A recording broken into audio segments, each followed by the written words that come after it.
They say marriage is the grave of life, though plenty of people would argue there's more to it than that. But for the man currently locked in combat with monsters, it's actually holding down a job that feels like the real grave of life. That tired worker is named Tanaka. Standing there with an energy drink in hand, he counts up the high-ranking monsters he's dealt with lately. 5 A-rank trolls, 4 basilisks, and 3 S-rank tyrant dragons. He's Tanaka Makoto, a member of the Black Dog Guild, and it's already past 10 p.m. Sitting at his desk, he sighs, realizing all these troublesome monsters are about to make him miss the last train home again. He checks his watch. It's 22:15. Even if he rushes to the dungeon right now, he won't be done until well past midnight, and he can't even remember the last time he actually made it home. Alone in the empty office, exhausted, all he can do is wish for some sleep. The history of this world changed 10 years ago, when mysterious structures called dungeons suddenly appeared all across the globe. Alongside these strange structures came all kinds of unknown, dangerous creatures. The dungeons also held weapons built with unknown technology, and that was enough to push many people into becoming explorers, chasing after those treasures. But walking into one of these places without any kind of protection is a guaranteed death sentence. When the dungeons arrived, certain gifted individuals were granted special powers to fight back against the threats inside. Those abilities let awakened individuals become dozens of times stronger than an ordinary person. Standing on a packed train headed for Shibuya, Tanaka thinks about how he unfortunately ended up awakening to that same power himself. He listens in as some young passengers talk about how dangerous dungeons are for anyone who hasn't awakened, and he catches them mention a popular dungeon exploration stream. Watching a clip on a site called DTube, he realizes that being a dungeon streamer has become a common, popular career these days. Getting off at his stop, he admits to himself that he's never once considered that kind of path, having poured his entire life into his job instead. Passing through the station gates, he wonders just how much streamers actually make, then decides that not even knowing that much is a sign he's getting old. Tanaka eventually reaches the Shibuya Underground Dungeon Information Center, where guards stand watch at the entrance. The receptionist finishes processing his registration for the Black Dog Guild, hands his ID back, and wishes him good luck on his mission. Standing before the massive entrance to the underground abyss, he steels himself to finally head into the dungeon for the night. The story shifts to the Shibuya Underground Dungeon, specifically to an area known as Onigawa. Realizing he almost forgot something, Tanaka pulls out a small circular device and clicks the button to switch it on. The device whirs to life as a lens opens up, letting a small drone lift off and hover in the air behind him. This piece of equipment is used for filming, and it's built to automatically send footage back to the company. Checking the settings on his phone, he notes that the device is technically capable of streaming to video sites too, though he usually only uses it to report his work quotas to the company's server. He suddenly loses his balance and stumbles forward. A nearby guard asks if he's alright, and Tanaka weakly answers that he's fine. He explains that he just felt a little dizzy, but as he glances at his phone, the guard can't help but note that he looks like a walking corpse. As he starts his descent into the dungeon, he reflects on the fact that he hasn't been home in 2 weeks and only managed a 2-hour nap today. Standing at the cave entrance, he wonders when he last got a decent night's sleep and starts to question the state of his life. He thinks about the reality of working for Black Dog, his employer, which technically functions as a government subcontractor, a title that sounds respectable but is actually anything but. Being a subcontractor means the company gets stuck handling the dangerous S-rank subjugations and material collection jobs that even the government wants nothing to do with, leaving him with an endless pile of difficult work. He knows that at this rate he might actually work himself to death, yet he's kept so busy that the thought of quitting never even crosses his mind.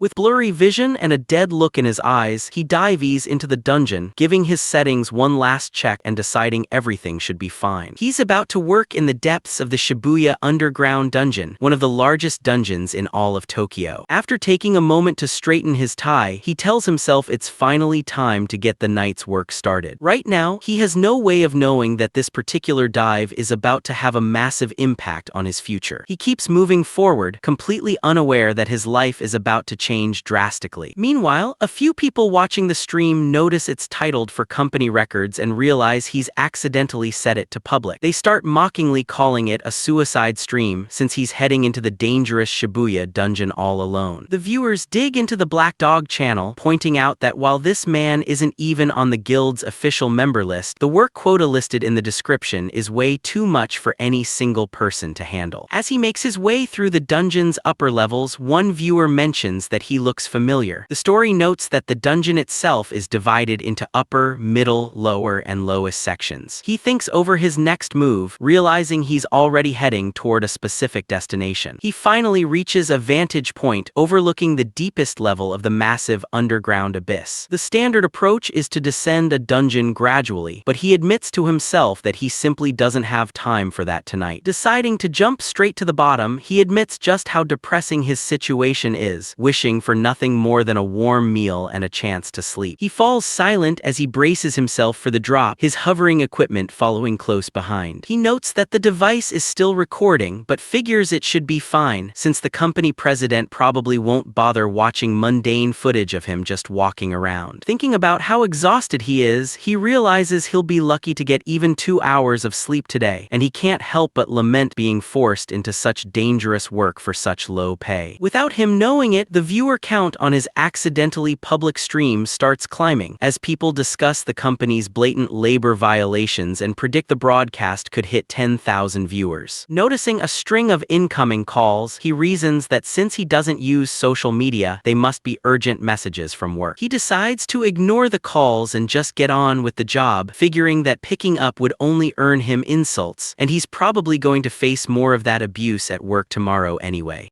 Setting his sights on the lowest level, he begins the final walk toward the edge. Deep within the center of the Shibuya underground dungeon lies a massive well that connects the structure's various layers. He realizes that jumping down into that central well could significantly speed up his descent. With a final thought to get moving, he leaps into the void, aiming to reach the lowest level in a single drop. He acknowledges that very few explorers would ever attempt something this dangerous, but the pressure of meeting his absurd work quota leaves him with no other choice. As he falls, the live viewers react with horror, calling it a suicide stream and questioning his sanity, while something below catches his attention and makes him pause. He notices his phone ringing again and thinks it's strange that he's getting so many calls today, though he assumes it's probably nothing important. Determined to stay focused on the task at hand during his descent, he decides to keep ignoring the persistent notifications. He glances back to confirm that the drone is still successfully keeping pace with his rapid fall through the air. It's company policy for him to record his work, but he admits he still isn't used to being filmed, and he wonders how embarrassing it would be if he were actually live streaming right now. He reflects on how amazing streamers are, wondering if he would even get any comments if he tried it himself. As he continues his descent, his accidental live stream starts gaining traction. Viewers question how long he's going to keep falling and note his exhausted expression, while someone in the chat explains that he's currently in the Shibuya dungeon. Noticing something below him, he lets out a brief exclamation as a large presence emerges from the depths. He decides it's finally time to prepare for landing as the ground and a massive creature come into clear view beneath him. A giant winged monster waits below, claws outstretched, positioned directly in the path of his rapid fall. He immediately draws his weapon and prepares to strike as he closes the distance between himself and the beast. The creature, a large dragon-like monster, lets out a deafening roar as it positions itself to intercept him mid-fall. The live stream viewers react in shock, identifying the monster as a wyvern and claiming it's too dangerous even for rank explorers. They conclude that his situation is likely hopeless. Unfazed by the massive creature, he identifies it as a red wyvern and assumes it must be a low-level monster that mistook him for easy prey. The wyvern lunges with its massive jaws wide open, attempting to swallow him whole in midair. He keeps his composure and readies his weapon for a precise countermaneuver as the beast's mouth closes in on him. Gripping his hilt firmly, he readies a specialized blade to deal with the threat while still plummeting at high speed. The monster snaps its fangs shut, fully committed to its attack. With a sharp shout, he executes a high-speed strike, cutting through the air in a flash of light. His blade connects cleanly with the wyvern, slicing through its thick scales and neck in a single fluid motion. A massive spray of fluid erupts from the monster as he completes his devastating attack and passes clean seen through the creature. The remains of the beast begin to fall away as he successfully maneuvers himself toward the dungeon floor. He hits the rocky ground with incredible force, creating a crater as he sticks the landing at the bottom of the abyss. Moments later, the massive carcass of the wyvern crashes down behind him, sending up a cloud of debris. Breathing heavily from the exertion, he stands up and concludes that he managed to land pretty nicely, all things considered.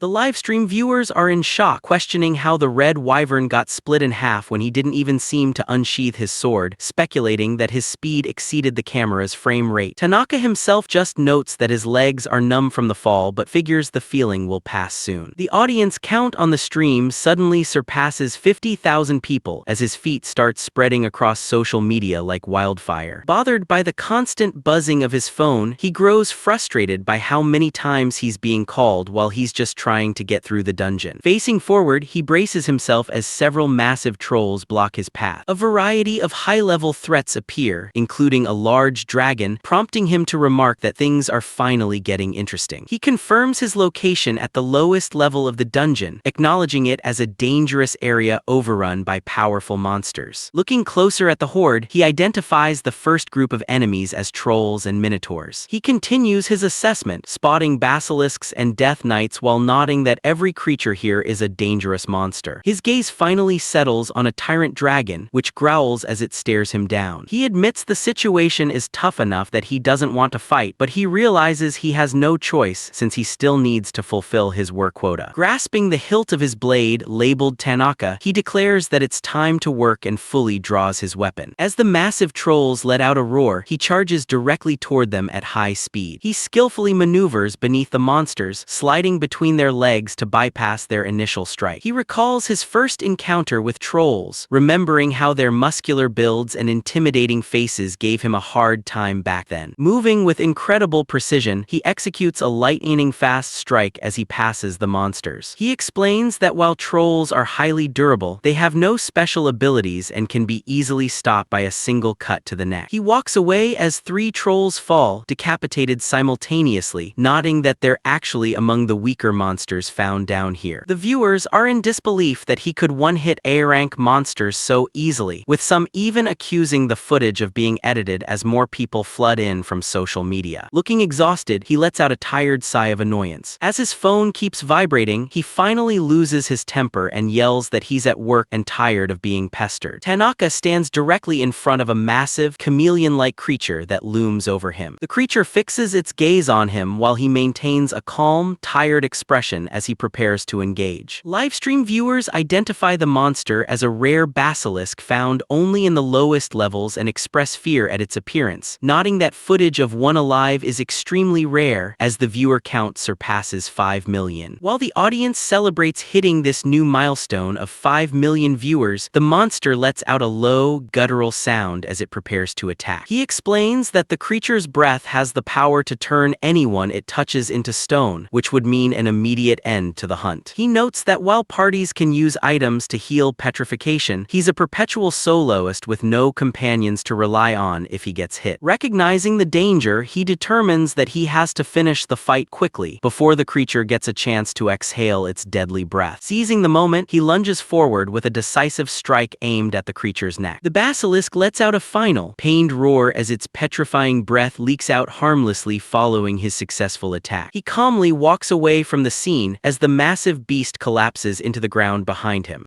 Looking toward his recording drone, he mentions that there's a specific detail about this monster that very few people actually know. He explains the exact location of a basilisk's weak spot, but warns that missing the target even slightly will cause the petrifying breath to spread uncontrollably. The stream's comments erupt in disbelief over his expert knowledge and speed, with overseas viewers joining in to call him a real samurai as the count climbs toward 14 million. Despite the high stakes of his work, he notices his phone vibrating even more persistently than before and decides to keep ignoring it to avoid being insulted. Suddenly, a massive roar echoes through the dungeon level, signaling the arrival of a far more dangerous threat. A colossal dragon appears before him, prompting him to draw his sword and brace for an even tougher fight. He identifies the new opponent as a tyrant dragon, a powerful creature officially classified as an S-rank monster. He notes that this dragon has dozens of times the strength and and durability of a troll, and can breathe superheated air capable of melting iron. The audience on the stream panics, urging him to run since they believe not even an S-rank party could take down a monster like this, and the viewer count hits over 57 million. The tyrant dragon lets out another roar and prepares its devastating breath attack as he stands his ground. The massive tyrant dragon looms over him as the battle begins. He acknowledges that the dragon's fire breath is powerful enough to burn him to ashes, leaving nothing behind if it connects. To prevent his own death, he lowers his center of gravity and prepares to draw his blade in a single, decisive motion. The livestream audience panics and urges him to run, though one viewer notes with interest that he seems to be attempting a quick-draw technique. A viewer screams through the comments that his opponent is the tyrant dragon as the creature begins to unleash its attack. The dragon releases a colossal blast of superheated fire that engulfs everything in its path. The intense fire spreads across the dungeon floor as the dragon directs the full force of its breath straight at him. Facing the oncoming flames, he stays calm, keeping his hand firmly on the hilt of his sword. With sharp focus, he waits for the exact moment to strike while the fire rages before him. He executes a powerful upward swing that carves through the air and shatters the surrounding ground. The sheer force of the shockwave splits the dragon's fire breath in two. The strike reaches the tyrant dragon as the creature watches in shock while his blade makes contact. The impact of the slash tears through the dragon's neck, sending it reeling backward. The massive monster loses its footing and collapses heavily onto the cavern floor. He stands perfectly still after completing his motion as the severed head of the tyrant dragon falls behind him. The stream erupts in disbelief that a salaryman could defeat an S-rank monster in a single strike, jokingly labeling him a corporate slave swordmaster, while internally he just admits how tired he is. His stomach growls loudly as he looks ahead with a fatigued, hungry expression. He notices two other monsters nearby, a minotaur and an armored knight, both frozen in place as they watch him. He realizes the dragon was likely the leader of the group, and seeing their boss defeated has completely stripped the remaining monsters of their will to fight. He considers that any materials he gathers from them would just go to the company anyway, and since he's already met his daily quota, he sees no reason to keep going. He sheathes his blade, stating that he no longer has any reason to continue the fight. Looking at the remaining monsters, he tells them to leave since he's letting them go. Terrified by his power, the creatures immediately turn and flee into the distance.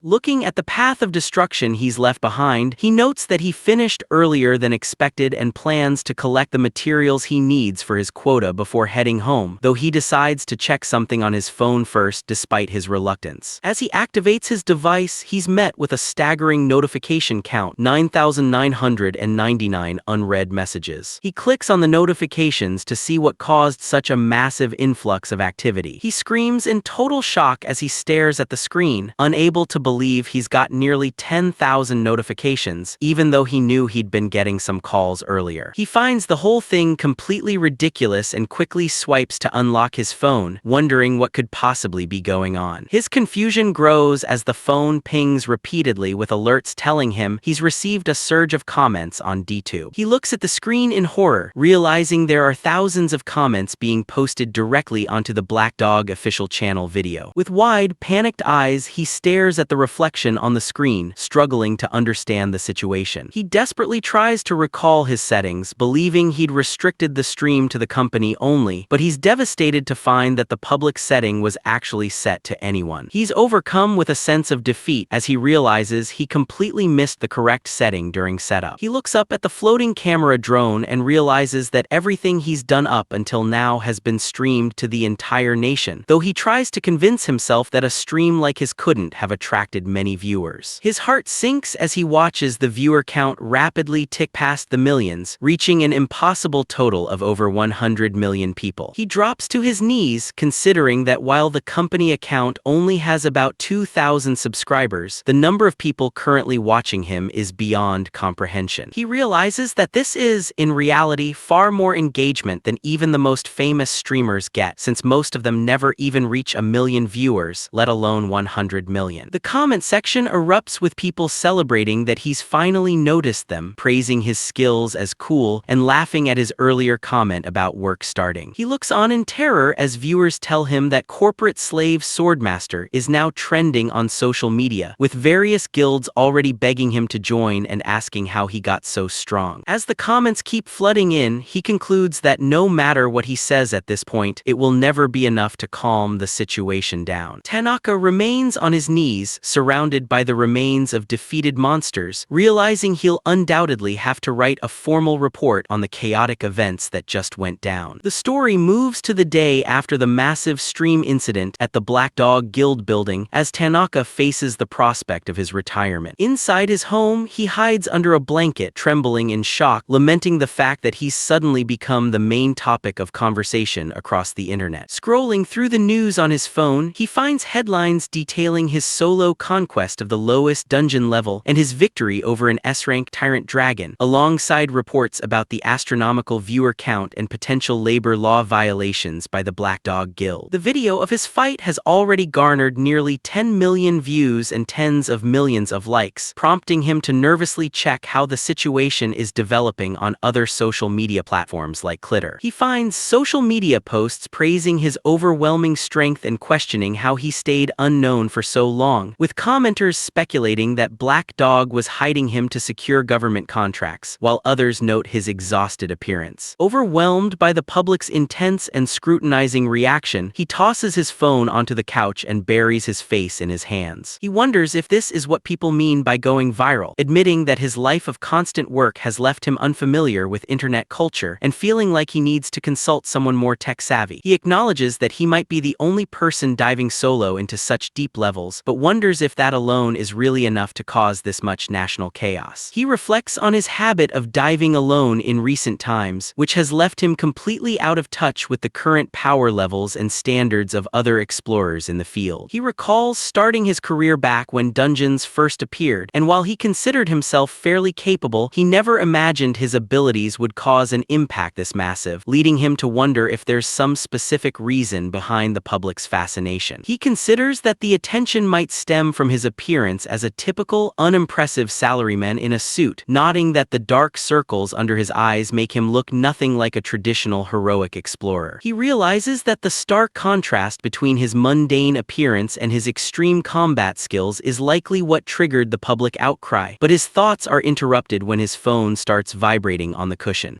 The phone keeps ringing and vibrating incessantly, leaving him staring at the device with a growing sense of dread. Startled by the sudden, persistent noise, he lets out a scream and recoils so violently that he ends up pinned against the wall in a state of total panic. Still clutching the wall, he tries to calm himself down by reminding himself that he already disconnected from DTube, concluding that there shouldn't be any more notifications coming in. He cautiously checks the screen to see what's happening and notices an incoming call from someone named Adachi. He recognizes Adachi as one of his few friends from the past, though he admits they haven't seen each other in a while since he'd become so consumed by work that he'd nearly forgotten the man existed. He's certain the call is about yesterday's events and feels a strong reluctance to talk about it, but since Adachi is really the only friend he can turn to, he sighs deeply and answers the phone. As soon as he connects the call, he's met with a loud shout as his friend yells out his name with great excitement. Adachi enthusiastically explains that he saw the stream and found the whole situation hilarious, asking Tanaka how he's feeling now. Tanaka is so unamused by the reaction that he immediately hangs up. Tanaka sets his phone down and prepares to start his day, telling himself it's time to get ready for work. When the phone starts vibrating again, Tanaka lets out a weary sigh and asks what his caller wants this time. Adachi apologizes and promises to stop teasing if Tanaka agrees not to hang up again, but Tanaka skeptically asks if his friend is actually looking to get cut off once more. While Tanaka finds Adachi's attitude annoying, he admits to himself that he desperately needs the man's wisdom right now and realizes hanging up would only be a loss for him. He reflects on how Adachi has always been a charismatic guy with a huge social circle and deep knowledge of social media, making him the most likely person to actually have a solution. Adachi mentions that Tanaka looks even stronger than before, but Tanaka brushes off the flattery and and asks for advice on his next move, prompting Adachi to ask what Tanaka actually wants to achieve. Tanaka explains that his immediate goal is to get every video currently circulating deleted, but Adachi laughs and tells him that's simply impossible, leaving Tanaka to ask why. Adachi explains that Tanaka's skills have already been clipped hundreds of times and spread internationally, with titles calling him a real-life samurai and translations available in 5 different languages. Horrified by how far the situation has escalated, Tanaka recalls seeing foreign comments during the stream, but Adachi tells him he needs to simply give up on the idea of erasing the footage. Tanaka agrees to stop trying to delete the videos but asks for a way to control the damage. While Adachi questions why he's throwing away a once-in-a-lifetime chance at fame, Tanaka argues that being a famous influencer gets him nothing and will only end up with his boss piling on even more work. Tanaka clutches his stomach in pain, noting the irony that he can digest dangerous slimes but is weak against stress, while Adachi tells him he's become a complete corporate slave. Adachi catches Tanaka completely off guard by suggesting that the simplest solution to all his problems is for him to just quit his company. Adachi points out Tanaka's severe exhaustion and dark circles, suspecting that the company president Suda is still overworking him for low pay, a fact Tanaka doesn't deny. Tanaka looks back on his history with Adachi and Suda, remembering that the 3 of them were childhood friends who'd played together since their school days. Tanaka explains his reluctance to leave by mentioning that he owes the president a great debt for lending him money when his parents were ill, which makes the idea of suddenly quitting feel wrong. Adachi counters that the debt has already been repaid through years of labor and insists that Tanaka should finally start living for himself, a thought that makes Tanaka pause to reflect. Tanaka realizes that he's been so consumed by his busy schedule that he's never actually taken the time to consider what living for himself would even look like. Tanaka wonders if he's even allowed to live for himself, as Adachi guesses that Suda likely threatened him with a lack of future job opportunities if he ever left, a claim Tanaka confirms is true. Adachi dismisses the president's threats as the words of a corrupt man and tells Tanaka not to take them seriously, assuring him that plenty of other guilds would be eager to recruit him. Adachi suggests Tanaka could even work as a freelancer if he wants to avoid being tied down, but Tanaka remains skeptical, arguing that freelancing isn't profitable and that he lacks the qualifications to make it a viable career. Items obtained inside a dungeon can't be exchanged directly for yen. They first have to be converted into a special currency called gold. He reflects that usually only companies possess the qualifications needed to exchange this currency, which makes it nearly impossible for individuals to do it on their own. While the exchange system is tedious, it's a necessary measure to keep the valuable items found in dungeons from completely tanking the global economy. Adachi notes that most other countries use similar systems before clarifying that he isn't suggesting Tanaka go freelance, but rather become a dungeon streamer. Adachi confirms the suggestion with a laugh, emphasizing that Tanaka should seriously consider becoming a streamer for his next career move. He explains that dungeon streamers don't need any special qualifications to earn money, though Tanaka skeptically wonders if he's actually cut out for that kind of thing. Adachi promises to support him to the best of his ability if he decides to take the path of streaming, leaving Tanaka deep in thought. Tanaka realizes that since Adachi works for a company that supports explorers, he's a reliable friend who likely knows everything about the streaming industry. Feeling reassured by the offer, Tanaka tells Adachi that he's counting on his help for whatever comes next. Adachi laughs at the response, but Tanaka admits that he still finds it hard to actually picture himself leaving his current company. He confesses that being unemployed feels like too heavy a burden for someone his age, and reveals that he once held a great deal of admiration for his friend. When Adachi reacts with surprise, Tanaka clarifies that his true admiration was for the explorers who braved the dungeons. He explains that after seeing Adachi fight, he realized that if people that amazing already existed, he didn't feel the need to dive into dungeons himself. That realization led him to pursue a career supporting explorers instead, hoping he could one day provide help to a certain someone. Adachi mocks him for being slow to realize his own motivations, questions, while Tanaka asks if the person he wanted to support was someone he already knew. Tanaka jokes that he must have hit his head if Adachi's offer sounds this attractive, even joking that he could hire his friend as a waiter if he ever opened his own company. Adachi assures him that since he could defeat a tyrant dragon, he won't lose to a man like Suda, prompting Tanaka to say goodbye and promise to stay in touch. As the clock reaches nearly 8 in the morning, Tanaka sits at his desk and prepares for the start of another workday. Suddenly, the quiet atmosphere of the office is interrupted by the sound of heavy footsteps approaching his station. An angry man slams his hand onto the desk, gritting his teeth in a rage, but Tanaka remains calm as he looks up at his boss. The boss enters the room and calls out for Tanaka, warning him to be prepared for the consequences of his actions. Tanaka stays seated at his desk as the boss stands before him with two subordinates, creating a tense confrontation in the middle of the office. The boss screams at Tanaka, demanding to know if he fully understands the weight of what he's done, while Tanaka just looks on with a weary expression. Tanaka clutches his stomach in pain, realizing that the mere sound of the man's voice is enough to make his stomach churn, and that he's more susceptible to stress than he thought. After exhaling sharply, Tanaka reflects that his recent conversation with Adachi has led him look at the situation objectively, when otherwise he might have just given up.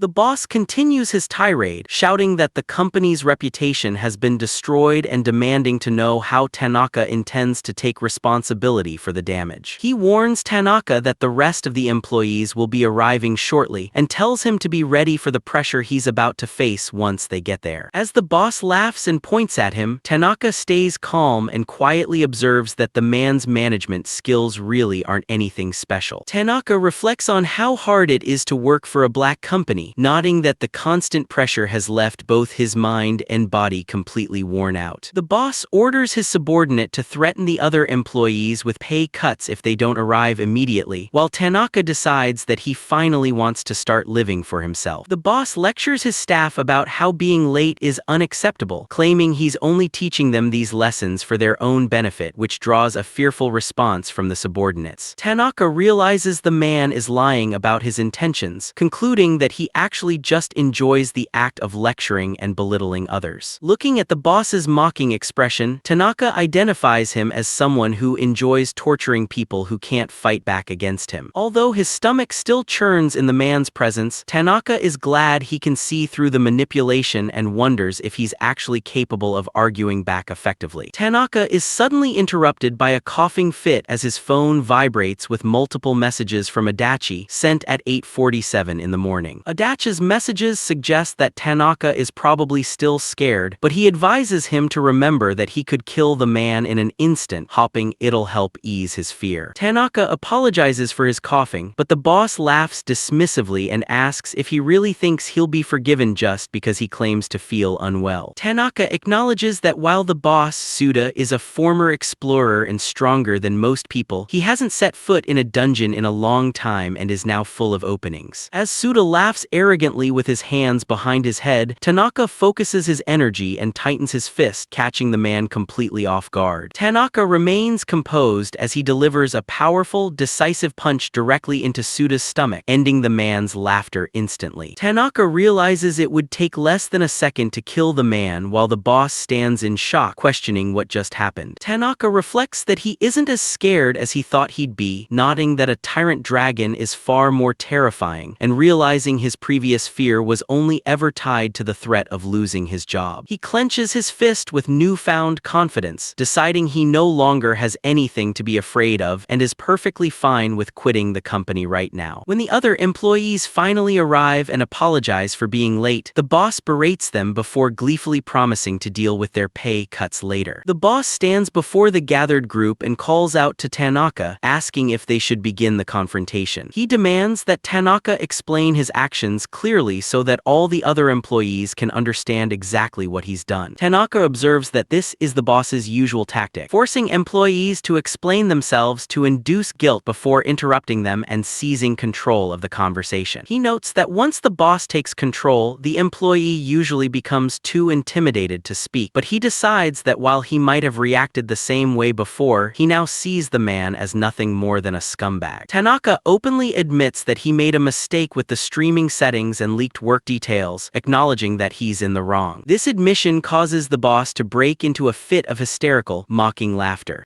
The boss agrees that Tanaka's actions were extremely bad, while Tanaka realizes the man believes he's finally found a way to break his spirit. As the boss demands to know how he'll be compensated, Tanaka reflects that while things usually went the man's way in the past, today is going to be different. Tanaka calmly states that while the Black Dog Guild's reputation is suffering online, it's entirely the boss's fault and has nothing to do with him personally. Stunned by the defiance, the boss growls and demands to hear what Tanaka just said, while the other employees watch in terror. The boss screams at Tanaka, questioning his identity and repeating his claim of having nothing to do with the situation, now in a full fit of rage. He violently kicks out and dares Tanaka to repeat himself as the other staff members look on in shock. Tanaka stays composed, pointing out that the boss is well aware the guild is a black company and that the truth has finally come to light. The boss furiously denies the accusation, arguing that they pay minimum wage and provide 1 day off a month, claiming he's doing them a favor by hearing people other guilds wouldn't touch. Tanaka sarcastically mocks the idea of a well-run guild before accusing the boss of embezzling salaries and providing fewer days off than the legal labor standards require. He stares the man down and asks if he truly believed no one would ever notice his illegal practices, leaving the boss seething in silence. The boss screams in a fit of rage, claiming that because he works for the government, he essentially is the government, while Tanaka watches him with a look of pity, realizing the man is a completely lost cause. Tanaka observes that the guild is pitch black to its very core, and notices the other employees are already pulling away, concluding that they'll likely all quit very soon. Tanaka decides that since the man has finally admitted to so many illegal practices, now is the perfect time to reveal the truth and show Suda exactly what's been happening. As Tanaka remarks that he's known the boss for a long time, he starts operating his phone, prompting a confused, aggressive response from the man. A large projection suddenly appears from the phone, showing a live feed of Suda's earlier violent outbursts, leaving the boss frozen in shock as he stares at the recording of his own behavior. Suda begins to sweat and tremble, staring at the screen in utter horror while stammering to ask what he's looking at. The screen floods with a massive wave of live chat comments from viewers mocking the boss, calling the situation the darkness of Japan, and celebrating that the guild's bankruptcy is now confirmed. Tanaka explains that this was a carefully calculated plan to make sure the president could no longer escape accountability, revealing that his equipment even has a camouflage mode to avoid detection. While the boss groans in disbelief, Tanaka points out that by streaming everything without being noticed, the guild's channel subscribers have skyrocketed and will only keep growing as more viewers join. The live audience keeps cheering for Tanaka, labeling him the hero of all corporate slaves and nodding that the guild's illegalities have already been reported to the labor department.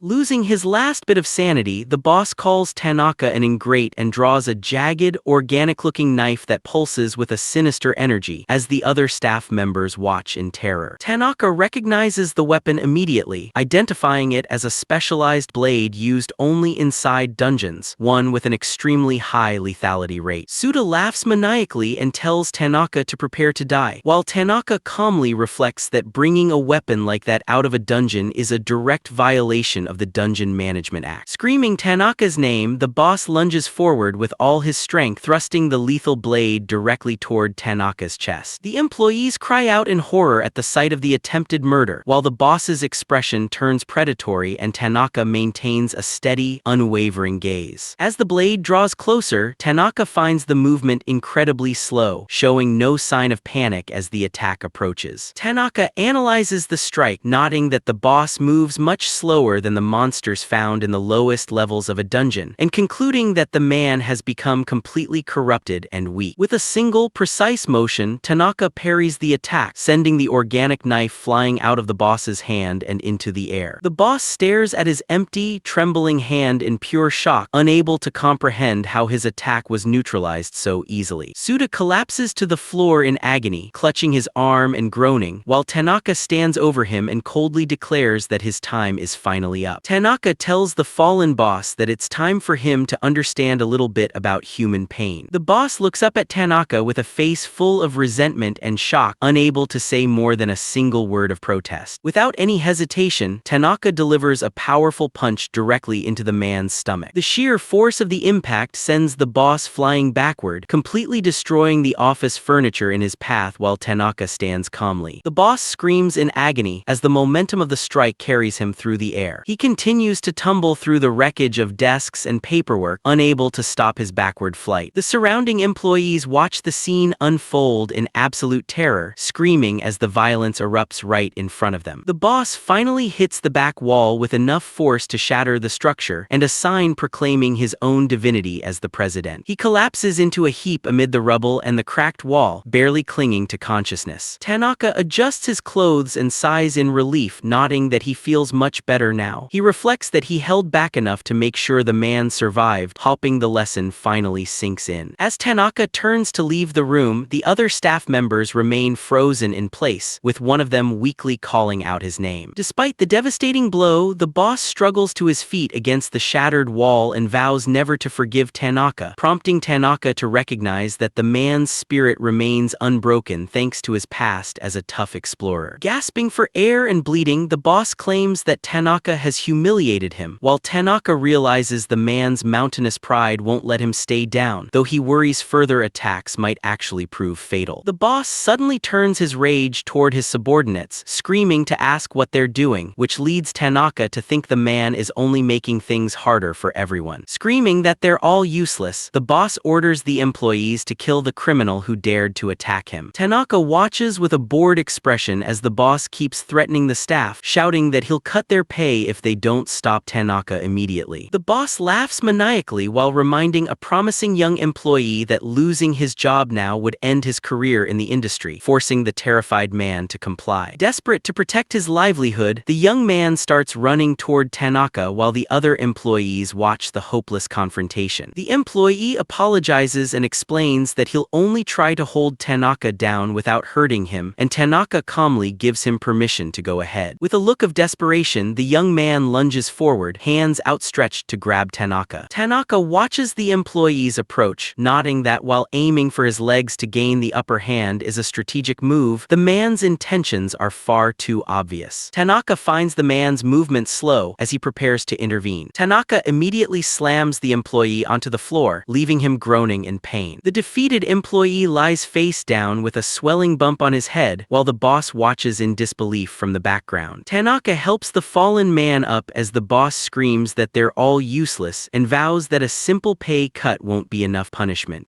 Tanaka tells the boss, Suda, to give up since the entire situation is being streamed live. Suda refuses to back down, claiming he built the company himself, and orders Guda to take Tanaka down. A massive figure begins walking toward Tanaka, who watches the approach calmly. A towering man named Guda stands directly in front of Tanaka. Tanaka recognizes that Guda is on a completely different level than the previous employee. Tanaka recalls that Guda is an A-rank explorer and his former junior from past dungeon raids, acknowledging that he's the person the president relies on most and won't be easily defeated. Suda screams at the top of his lungs, ordering Guda to kill Tanaka immediately. While Tanaka considers his next move, Guda leans down and, surprisingly, congratulates him on finally quitting the company. Guda explains that he always felt Tanaka deserved to be on a much grander stage and didn't belong in a place like this. Tanaka is shocked, realizing that his silent junior didn't actually hate him, while the president watches the friendly interaction in a fit of rage. The president demands to know why Guda is acting so submissively toward a person he considers scum. Guda turns back with a terrifying glare that leaves the president frozen in fear. Guda declares that Tanaka is the senior who taught him the foundation of being an explorer and refuses to follow the president's orders, no matter the reward. Guda warns the president that he'd be the one ending up on a deathbed if he seriously attacked Tanaka, though Tanaka privately thinks thinks Gouda is actually strong enough to give him a real challenge. Gouda offers to handle the president himself and tells Tanaka to head out, which Tanaka agrees to with a look of surprise. Tanaka thanks his junior for the help while the president stands nearby, gritting his teeth in silent fury. Tanaka reaches for the door handle, thinking that he can finally leave this company for good. Suddenly, the door is kicked open from the outside, catching Tanaka and everyone else by surprise. A group of officials enters the room, and a woman announces that they're the audit section of the association's management bureau. Suda bursts into laughter, believing things have turned in his favor, and orders the officials to arrest Tanaka for assaulting him. Tanaka realizes the bureau must have received a report from a viewer watching the live stream and notes that they're a government organization. Suda continues to shout at the officials, urging them to hurry up and do their duty by taking Tanaka away. The officials ignore Suda's demands and instead place him in handcuffs, telling him to come with them calmly. The lead official identifies him as Akihiro Suda and declares that he's under arrest for violating both the Explorer Labor Standards Act and the Awakened Special Act. There are no excuses since his actions and words were recorded live, while Suda watches in disbelief. Suda is gripped by shock and confusion, struggling to understand why his behavior was considered unacceptable. While the other employees acknowledge the end of Suda's reign, the former president points at Tanaka and screams that he should be the one arrested for using violence against a civilian. The official sighs and clarifies that the Awakened Special Act specifically prohibits those with powers from using them outside dungeons, especially against ordinary people. Tanaka considers the definition of an awakened person as someone who gained special powers following the emergence of dungeons. This awakening happens when magic essence from a dungeon enters a person's body, though the strength of the power depends on the individual's innate characteristics. Despite Suda's claim of being a victim, the law restricts the use of power outside of dungeons, as shown by the legal weight placed on those who have awakened. Suda continues to demand that Tanaka be caught, but the woman official tells him to make no mistake about the situation. She explains that while Tanaka's actions fall under self-defense since they're both awakened, Suda is the one to blame for attacking first and using a weapon. Tanaka realizes that because Suda was an explorer and is also awakened, he won't face punishment under the special act, much to Gouda's relief.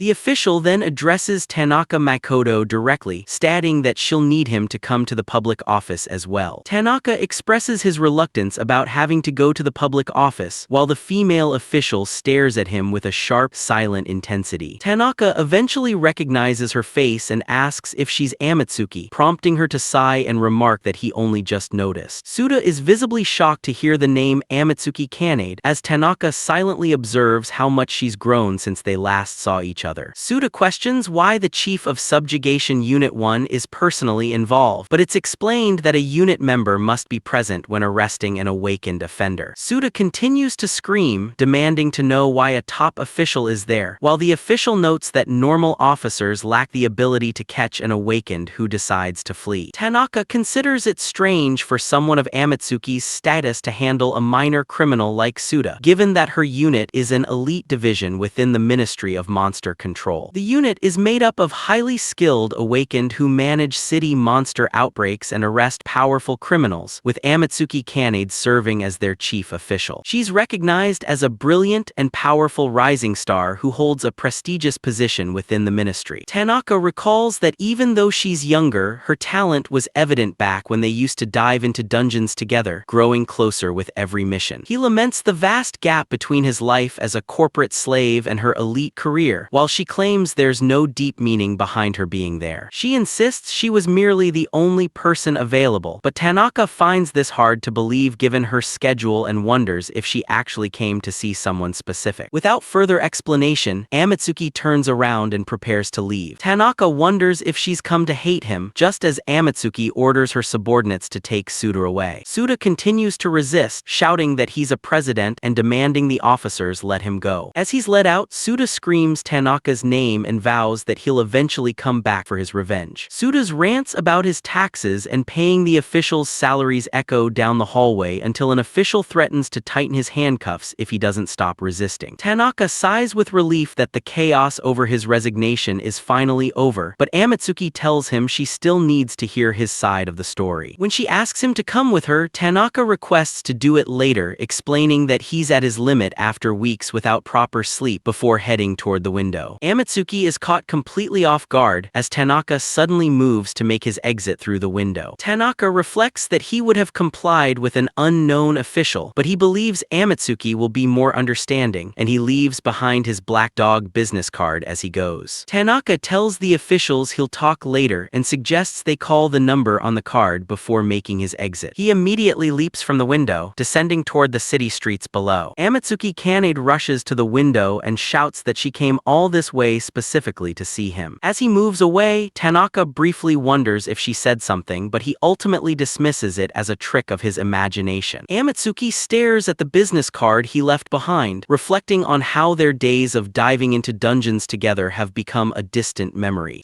Sometime later, Tanaka walks through the city, considering his next move when he's suddenly approached by an acquaintance. The man calls out to Tanaka, excitedly mentioning that he watched the livestream and was impressed by the performance. Tanaka frantically tells him to keep his voice down to avoid being recognized, while the man teases him about his newfound celebrity status. Tanaka initially tries to head home, but the man apologizes and admits he just enjoys talking whenever they're together. As an apology, the man offers to pay for whatever Tanaka wants to order as a kind of retirement gift. Tanaka recalls receiving the unexpected message earlier that day and deciding to accept the lunch invitation since he was hungry and currently unemployed. Once at the table, Tanaka begins ordering an enormous amount of food, including extra-large servings of burgers, steak, rice, pasta, and a pancake tower. The man is horrified when Tanaka adds that this massive order is only what he wants for the time being. He complains that such a large bill will deplete his personal allowance, but Tanaka notes that his friend is lucky to have such a reliable wife. The man accepts that an active explorer needs a high caloric intake and observes that Tanaka's health and physical appearance have significantly improved. Tanaka reflects on how he looked like a dead man during his time as a corporate slave, and how he'd recently hoped to regain a more living expression. Tanaka finally asks Adachi what he wanted to discuss, prompting Adachi to reveal a stack of documents he'd prepared while away from work. The documents turn out to be a comprehensive guide titled Tanaka Makoto's Road to Becoming a Popular Streamer. The pages detail everything from content ideas and account management to analyzing popular viewing times and current trends. Adachi hands over the research, noting that Tanaka likely knows very little about the intricacies of the streaming world. Adachi tells Tanaka not to worry because he plans to transform him into a world-class streamer. Tanaka is moved to tears by the gesture, while Adachi mentions that he has one more thing prepared for him. Adachi presents an older model drone similar to the one from the Black Dog Guild, explaining that while it's an older version, it's still perfectly functional for now. Tanaka asks for clarification as Adachi checks his phone and tells him to wait just a moment. Adachi reveals that he already created a streaming account for Tanaka the previous day, since there's usually a waiting period before a new user can go live. He explains that Tanaka can start his first broadcast tomorrow and promises to send the login credentials later, prompting Tanaka to remark on his friend's impressive foresight. Facing a massive spread of food, Tanaka asks if Adachi is truly certain about providing so much help when he has no way to repay the favor. Adachi dismisses the concern while handing over a box of utensils, stating that he isn't the type to leech off an unemployed friend and is simply enjoying the process. He encourages Tanaka to dive into his new career without hesitation because he's personally looking forward to seeing him in action. Tanaka accepts the tools and promises to make full use of everything Adachi has provided for him. As Tanaka eats, Adachi asks if he has any interest in joining another guild, noting that several groups tried to recruit him during his last stream. Tanaka explains that he wants to remain independent for now to test his own limits, though he admits the supportive comments from viewers felt good. Noticing the time, Tanaka realizes he has to head to the Association Management Bureau to give an official explanation, and thanks Adachi for everything before leaving. The narration reflects on how Adachi, Amatsuki, and Suda have all known each other for a long time, though Amatsuki was known for being merciless towards Suda. As they walk, Adachi observes that Amatsuki has grown into a striking beauty since they last saw her. He mentions her new nickname, the Icy Bayonetta, and laughs about how fans enjoy being insulted by her, leading Tanaka to agree that she's truly amazing. Tanaka reflects on how much she's changed and admits he believes she'd likely be disappointed to see the man he's become. He assumes she won't be present at his upcoming interrogation, but Adachi reminds him of their close past and suggests she wouldn't have come all this way if she were truly disappointed. Tanaka stops him and declares that since he considers himself a failure, he's going to work his hardest from now on so she can eventually see him in a more positive light. Tanaka resolves to study the research and start streaming the next day, while Adachi laughs privately at the difficult future Kanide has ahead of her.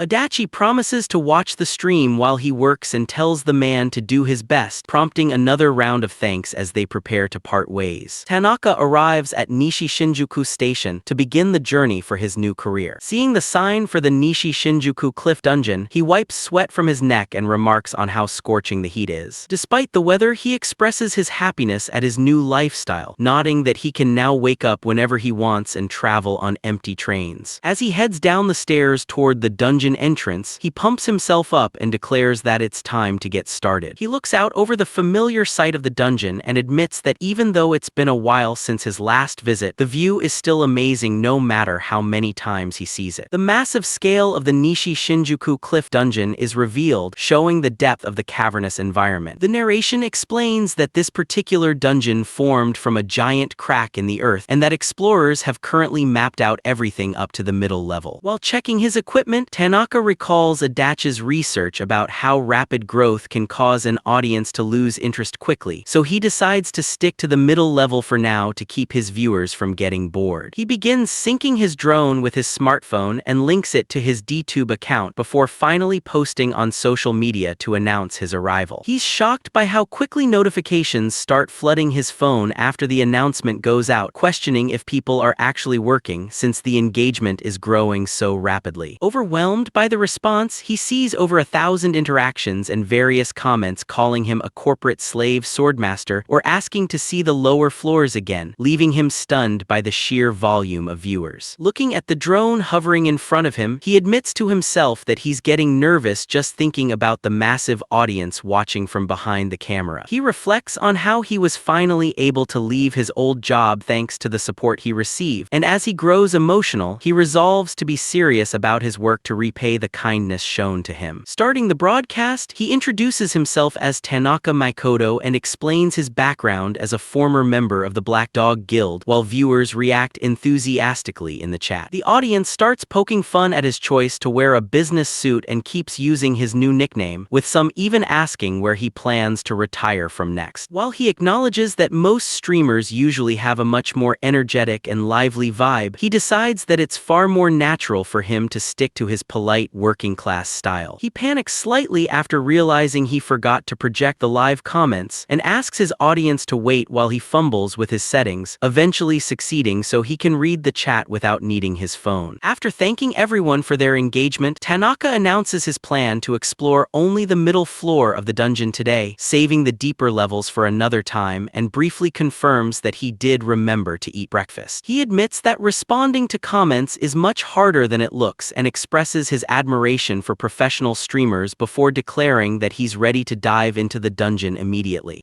As he continues his broadcast, Tanaka shamelessly asks his viewers to promote the stream on social media, admitting that his current status as an unemployed man makes their support vital. He explains that his destination today is the Nishi Shinjuku Cliff Dungeon, located in the middle of a massive cliff, and notes that a control elevator was recently built by the Administration Bureau to save explorers from the arduous journey to the bottom. Upon reaching the area, Tanaka is stunned to find a massive crowd of explorers packed back together at the entrance. He reflects on how he's visited this dungeon several times but never encountered a situation like this, wondering if a rare item or monster was discovered before worrying about how this will impact his scheduled stream. Tanaka grows increasingly anxious as he reads live comments from viewers who are already predicting a failed start or a streaming accident, with some expressing disappointment at the potential cancellation of the dive. The chat begins to turn toxic as viewers claim his previous successes were staged and threaten to unsubscribe, forcing Tanaka to realize he needs to act immediately to keep his first professional stream from becoming a total disaster. He admits to himself that despite studying the materials Adachi provided, things aren't going well, so he decides to salvage the situation by asking someone in the crowd for information. Feeling out of his element, Tanaka approaches an explorer, noting that he rarely talks to strangers and gulps nervously as he prepares to interact. He taps a man in armor on the shoulder and asks for a moment of his time, prompting the man to look up from his phone and acknowledge him. The explorer is instantly shocked upon recognizing Tanaka, calling out his nickname, the Corpuslave Swordmaster. The surrounding crowd starts buzzing with excitement as they realize a celebrity is among them, commenting on how he looks even better in person, which leaves Tanaka feeling physically ill from the sudden surge of attention. The viewers watching the stream realize that Tanaka has already become a celebrity among explorers, noting that those who understand the difficulty of combat truly appreciate how amazing he is. The fan expresses his disbelief at being lucky enough to dive at the same time as a celebrity, but Tanaka steers the conversation back to the problem at hand, asking why the entrance is so crowded. Tanaka is momentarily surprised by the man's use of the abbreviated name Nishi Cliff before the fan begins explaining the cause of the congestion. The explorer explains that the elevator to the entrance is currently broken, noting that while a few groups managed to descend in the morning, the machinery failed partway through the day. He adds that if the situation stays unchanged, the staff won't even be able to retrieve the explorers who already went down, and Tanaka thanks him for the update. Now that he understands why everyone is gathered, Tanaka realizes that waiting for a fix is impossible and switching dungeons would be a letdown, especially since his viewers are already saying they won't wait around. Watching his audience make their own decisions to leave, Tanaka panics as he envisions his subscriber count inevitably dropping. He suddenly remembers a document from Adachi about solutions for streaming problems and finds a saved image suggesting that solving a problem by force, much like a corporate slave would, is the best way to get a positive response. Nearby, at the reception building, the staff are in a state of panic over the phone, confirming that a total of 18 people are currently trapped inside the dungeon, their safety unverified. Tanaka approaches the reception desk to check into the dungeon, prompting the receptionist to cry out in shock upon recognizing the famous Corpuslave Swordmaster. The receptionist excitedly tells her colleague that she's watched all of his videos, leading Tanaka to realize that being recognized by everyone in the industry is going to make his career a lot more difficult. When Tanaka asks to proceed with his check-in, the receptionist explains that entry is currently impossible due to the malfunction, yet he ignores the warning and insists she process his request anyway. Usually, the Dungeon Administration Bureau handles the mandatory applications for guild-affiliated explorers, but as a solo adventurer, Tanaka has to manage the paperwork himself. Because he's a freelancer, Tanaka receives no special treatment, but the staff member eventually processes the request and confirms his check-in is complete.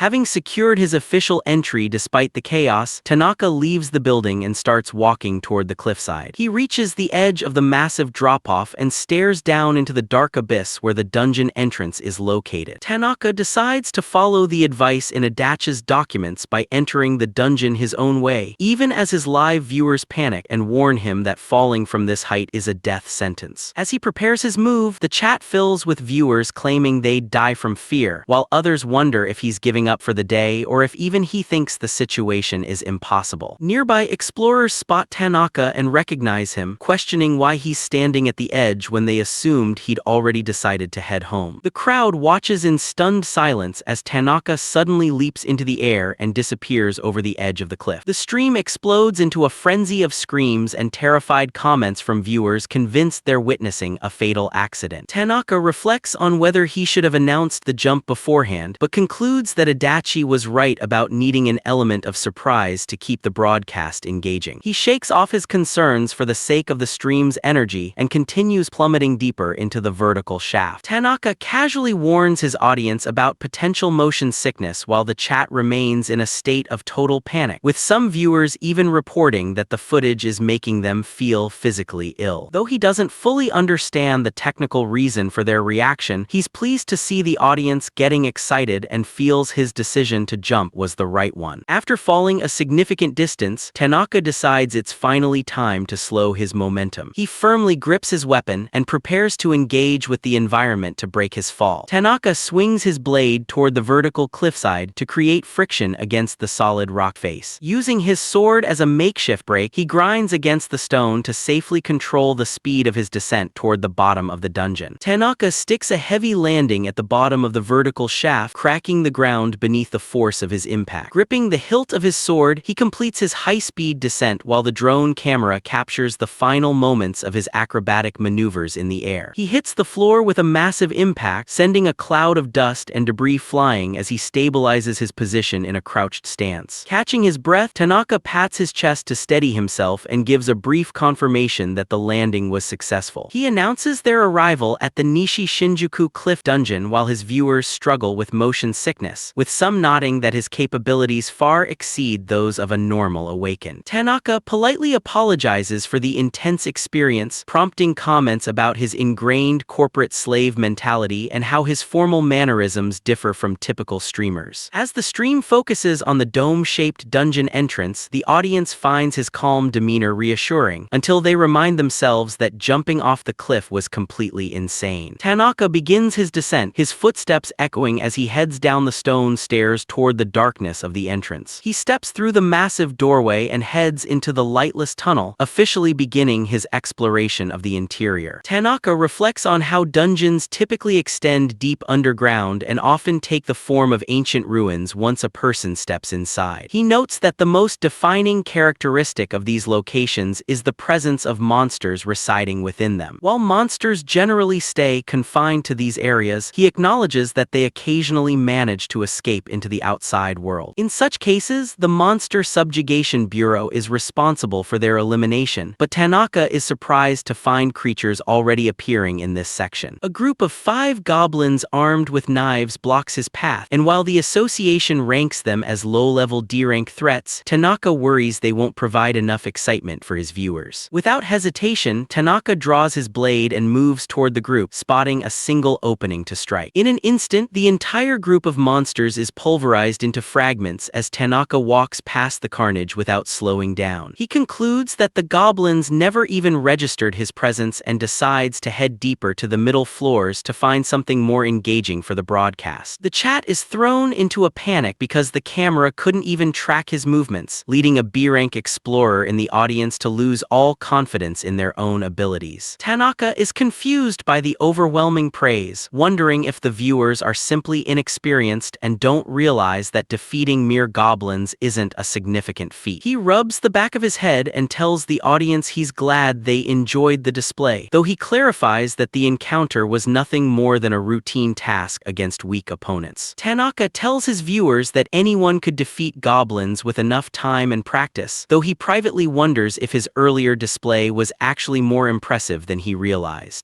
While the audience discusses how his speed surpassed the camera's tracking, a sudden warning alerts Tanaka to a new monster lunging at him from behind, forcing him to draw his blade while jumping into a defensive position. Tanaka lands and prepares for combat, expressing his annoyance at the arrival of these particularly troublesome creatures. The monsters are identified as dungeon rats, comparable to goblins in strength but far faster and known for their incredibly foul odor. Tanaka reflects on his past difficulties with them, explaining that getting their blood on himself results in a rotten smell that lingers for a long time. After noticing that the viewers in the chat share his repulsion toward the monsters, Tanaka realizes everyone is in agreement about how unpleasant they are. He offers to show the audience a clean way to defeat the rats without getting the scent on him, insisting the method is entirely doable despite the viewers' demands for proof. As the chat warns him not to jinx the outcome, 2 dungeon rats shriek and charge charge toward him at high speed. Tanaka focuses on the hilt of his sword and waits for the precise moment the rats leap into the air before initiating his strike. In a single motion, he unleashes a powerful swing that creates a massive shockwave, catching the monsters mid-leap. The force of the blow completely disintegrates the rats, turning them into fragments in an instant. Tanaka stands calmly in the aftermath, confirming to his viewers that by using this technique, he successfully avoided the stench. He explains that the technique is called flying blade, essentially a shockwave created when a blade exceeds the speed of sound, commonly known as a sonic boom. Tanaka hopes the explanation is useful to those watching, but as he checks the comments, he starts to worry about how the audience will interpret his logic. The reactions aren't what he anticipated, with viewers pointing out that humans can't normally shoot sonic blasts and questioning what kind of special company he previously worked for. Tanaka wonders if he should change his approach since things aren't going as planned, but he's interrupted by a notification on his phone featuring encouraging messages and praise for his work. Reassured by the positive feedback, Tanaka decides to continue his current style a bit longer and announces that they'll now move toward the middle floors of the dungeon. As he walks deeper into the cavernous tunnel, he informs his audience that he's set up a question box on social media for anyone who wants to ask him something. Tanaka remains alert as he navigates the dark, rocky interior of the dungeon, followed closely by his camera drone. Suddenly, a pair of larger, more menacing monsters ambush him from the darkness, prompting Tanaka to quickly reach for his blade as they strike. Tanaka quickly dispatches the remaining threats in the dark tunnel before continuing his descent deeper into the cave. He reaches a cavernous opening and pauses for a moment as his camera drone stays close behind him to capture the transition. Tanaka explains to his audience that they've reached the transition to the middle floor, where monsters are stronger, meaning extra caution is needed. As he moves further down, he points out that while the ground and walls look slightly darker, the visual difference is almost imperceptible without close inspection. He asks the viewers how floors are truly distinguished and explains it's through the density of mana essence, an unknown energy that awakens people and grows stronger the deeper one travels. Tanaka references a news report about 18 people hospitalized for mass mana essence poisoning, explaining that just like diving or climbing, the body has to acclimate to avoid death from overextension. He urges his viewers to be careful during their own dives and warns them against jumping directly to the middle or lower floors to avoid the risk of poisoning. After the chat reminds him that he once went straight to the lowest floor, Tanaka admits he did exactly that in the past, leading to a mix of skepticism and curiosity from his audience. He clarifies that he has a much higher resistance to mana essence than average people, which lets him jump deep without issues, but warns that anyone else trying it might literally explode. Tanaka notices the chat is now buzzing with questions about how he acquired such high resistance and how they might increase their own. Seeing that no monsters are currently in sight, he decides to answer some questions and explains that resistance builds up the longer a person stays inside a dungeon. He holds up his hands to emphasize the scale, stating that reaching his level of immunity requires being exposed to mana essence for 350 hours every month for at least 5 years. Giving a thumbs up, he tells the audience that spending that much time in a dungeon would naturally result in a high level of resistance. The viewers respond with disbelief and horror, with many pointing out how impossible such a schedule is, and others joking that his previous life as a corporate slave sounds like a prison sentence. Tanaka smiles weakly and agrees that he has no desire to return to that grueling lifestyle either.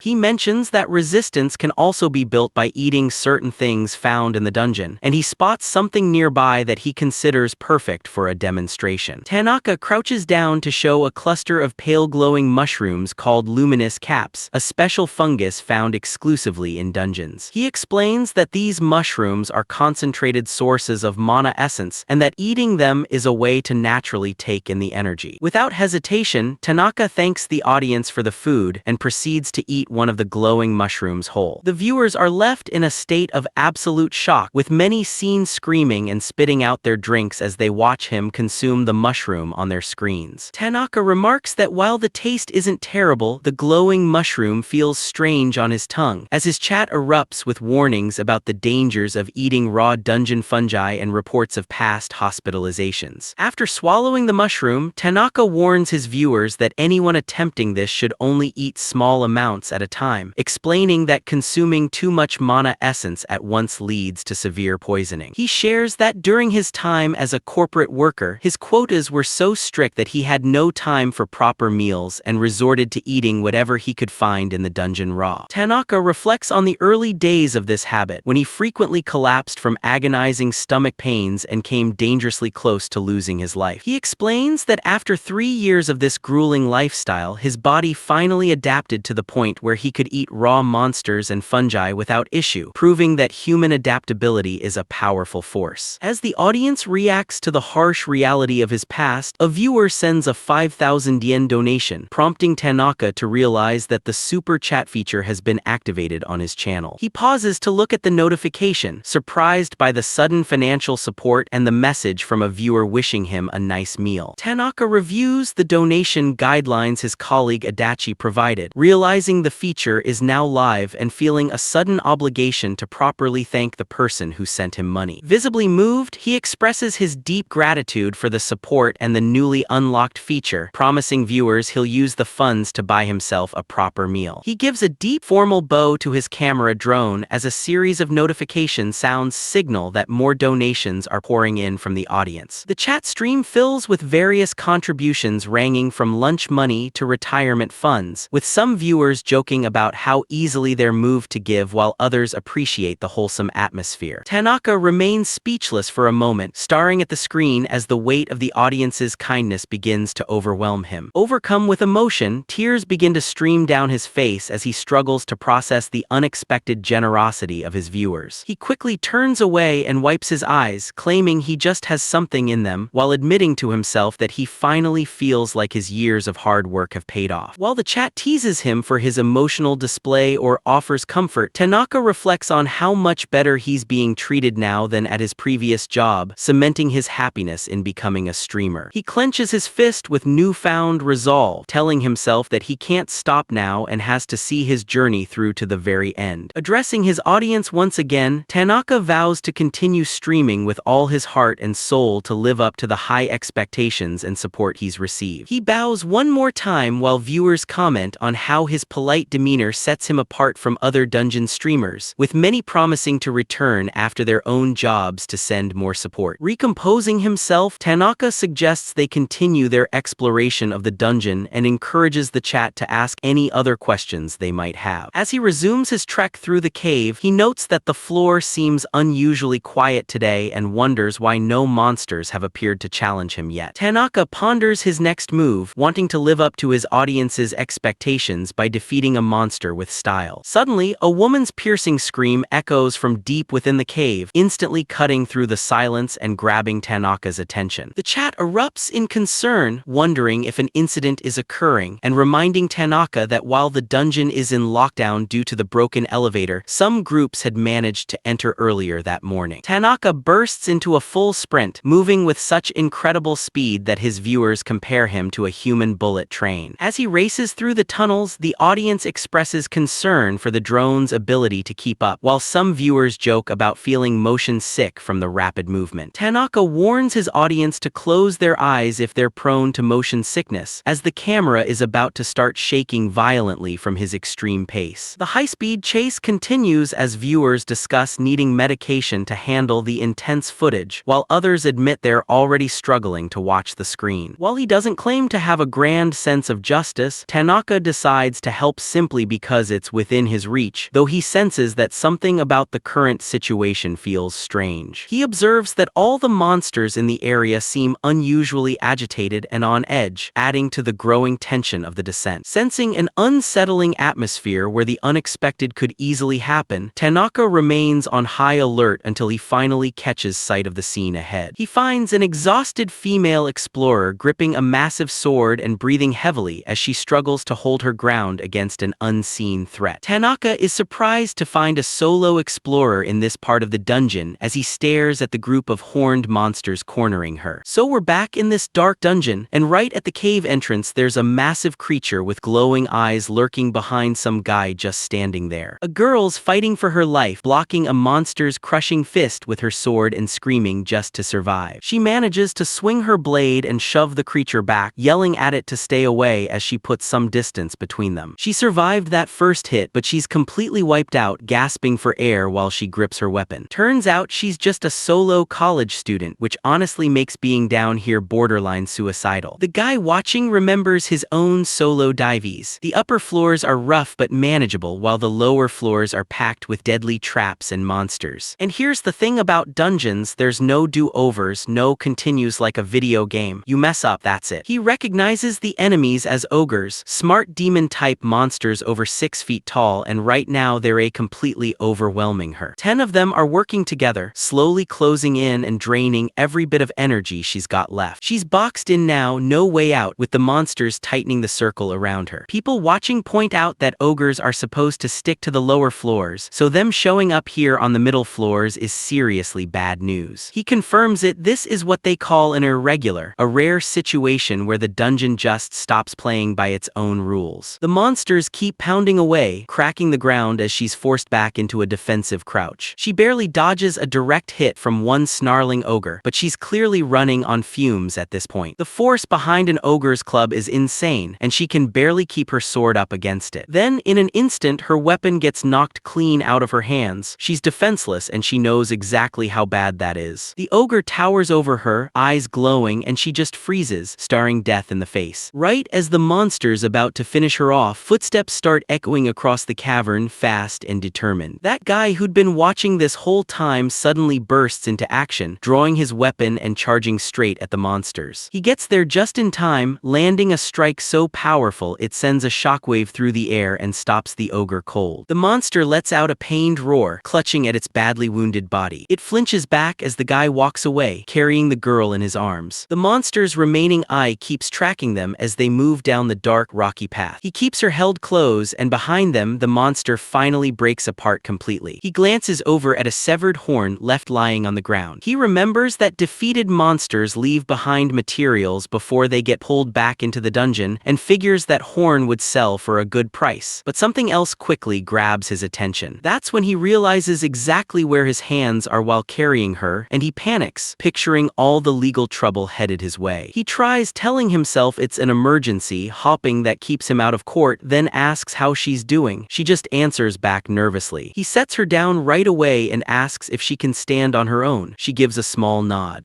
Once he confirms she's just worn out and not seriously hurt, he introduces himself as Tanaka Makoto and asks for her name. She looks surprised hearing that, recognizing him as that famous corporate slave swordsman everyone talks about. She introduces herself as a streamer named Hoshino Yui. Hoshino's relieved her camera drone didn't break, while he just stands there thinking about how far that weird nickname of his has spread. Comments start flooding in from her viewers, saying the emergency's already been reported to the dungeon's Administration Bureau. He feels a little relieved, but he knows help probably won't actually come since whatever happens down here is on the Explorer. He adds that even his old guild wouldn't lift a finger to help, then asks how she ended up stuck in such a dangerous spot. Fighting back tears, Hoshino explains she'd been streaming on the shallow floors when something started chasing her, forcing her deeper into an area she'd never been before. She admits she felt completely helpless, and hearing that makes him realize just how scared she really was. He tells her she did great just surviving, and admits he was terrified too the first time he ever went into a dungeon. Straightening his tie, he tells Hoshino to relax because from now on, keeping her safe is his job. She looks up at him with hope in her eyes, right as a fresh pack of monsters comes out of the dark to surround them again. He and Hoshino come face to face with a massive horned ogre while making their way through the rocky cavern. 9 ogres, honestly kind of boring compared to what he's fought on the lower floors. Still, he decides to handle it and reaches for the weapon on his belt. The monsters let out a thunderous roar, and he just calmly asks if they're thinking about running away. They charge in, clubs raised high, while he stands ready with his weapon, the one with Tanaka written on it. People watching the stream are shocked and start hyping up the corporate slave to show what he's really got. One ogre leaps up for a crushing blow, and he just stays perfectly still, like he's waiting for it. He locks in on the monster coming down at him, timing his next move down to the second. Before it can even react, he moves in a blur and the thing has no idea where he went. He swings his blade in one wide arc, landing a clean hit across its back. That one strike is enough to take the ogre down for good, and he just keeps walking without even looking back. Sensing another threat, he turns to face an enemy that's moved in behind him. A second ogre swings its club with everything it's got, but he doesn't even flinch. He dodges it easily, thinking to himself that this thing's way too slow to actually be a threat. He leaps over a coordinated double strike, spinning through the air to stay a step ahead of them. He lets out a quick grunt as he braces himself, getting ready to counter. The two ogres end up smashing their clubs straight into each other after he slips out of the way. He adjusts his grip on his weapon, ready to finish this with one clean move. Still in midair, he moves with insane agility, positioning himself right between the two stunned monsters. He lands a devastating kick that hits both of them at once, sending them reeling from the impact.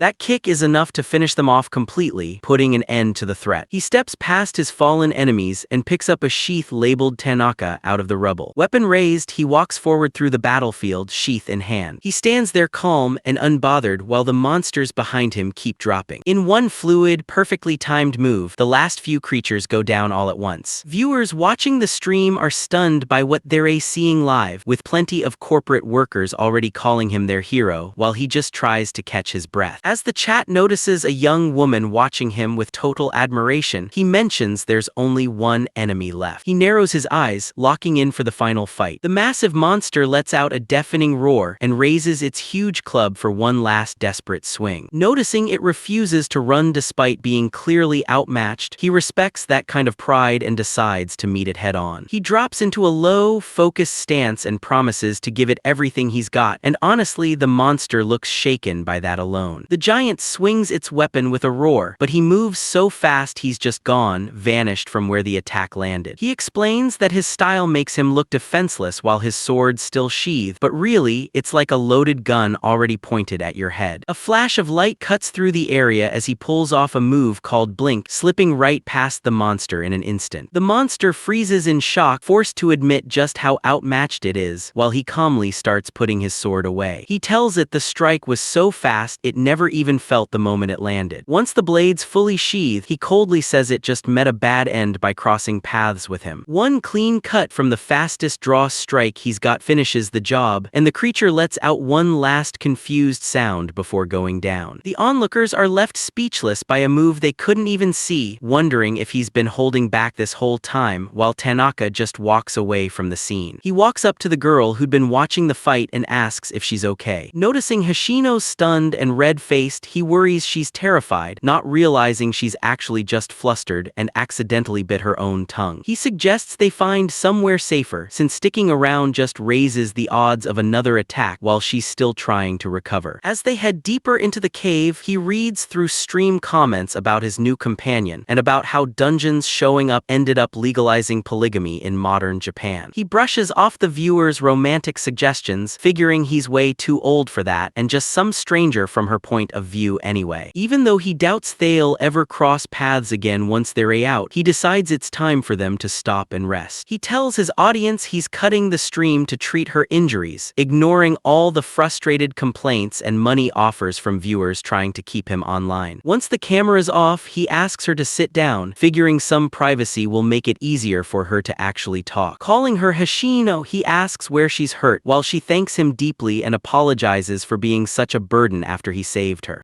He tells her helping a fellow explorer is just the normal thing to do, but she insists she has to pay him back twice over, just like her mom always taught her. He notices just how different they are, her being bright and full of energy, him being way more reserved. He thinks about how years as a corporate slave hardened him, and quietly hopes she never has to go through a work environment that rough. Hoshino points out the age and experience gap between them and asks him to drop the overly formal way of talking. Figuring a more casual tone will help them get through this together, he agrees and turns his attention back to her leg, right where an ogre had hit her. Seeing how badly her foot's swollen, he pulls out a bottle and gets ready to treat the wound. She's shocked he'd use something this valuable on her, but he tells her not to worry, he's got plenty more. As he applies the healing liquid, he mentions these potions are made from stuff anyone can find inside the dungeon. He explains that since his old guild never supplied gear like this, he learned to make his own using materials from the deepest cheapest floors. Once he's done treating her, he clarifies that selling this stuff is technically against the rules, but making it for personal use is totally fine. Watching the swelling go down instantly, Hoshino's amazed, and she follows his suggestion to try moving her leg. She jumps up in excitement as the pain disappears completely, catching him off guard with how much energy she's suddenly got. Watching her celebrate, he's relieved he cut the stream before all that energetic reaction ended up broadcast to everyone. He asks Hoshino why she'd explore the middle floors alone, warning her that whatever skill got her through the upper levels won't cut it down here. This is a whole different level of danger. He points out that even if you can beat a monster head-on, these deeper floors bring ambushes from behind, long-range attacks, poison, and hidden traps. Hoshino apologizes and admits she knows the risks, but she came anyway out of desperation. Her viewer count just wasn't growing while she stayed on the safer upper floors. He warns her that popularity isn't worth dying over and reminds her she's still a student. She shouldn't be pushing herself this hard. Hoshino opens up about her situation, a single mother household struggling financially, and she needs to help cover her younger brother's tuition. She feels like her only real options are streaming or working night shifts. He suggests joining a guild for steady income, but she explains the big guilds won't even look at applicants without a college degree. That hits close to home for him. He knows exactly how people without degrees get taken advantage of by the same kind of shady companies he used to work for. Hoshino adds that she's hoping her streaming will eventually catch the eye of a major company. Hearing that, he bows and sincerely apologizes for lecturing her without knowing her full situation. Hoshino just smiles and tells him she's actually happy because nobody's ever really tried to help her like this before. She admits it made her wonder if this is what having a dad might feel like, and that comment completely throws him off. Now he's worried he looks way older than he actually is.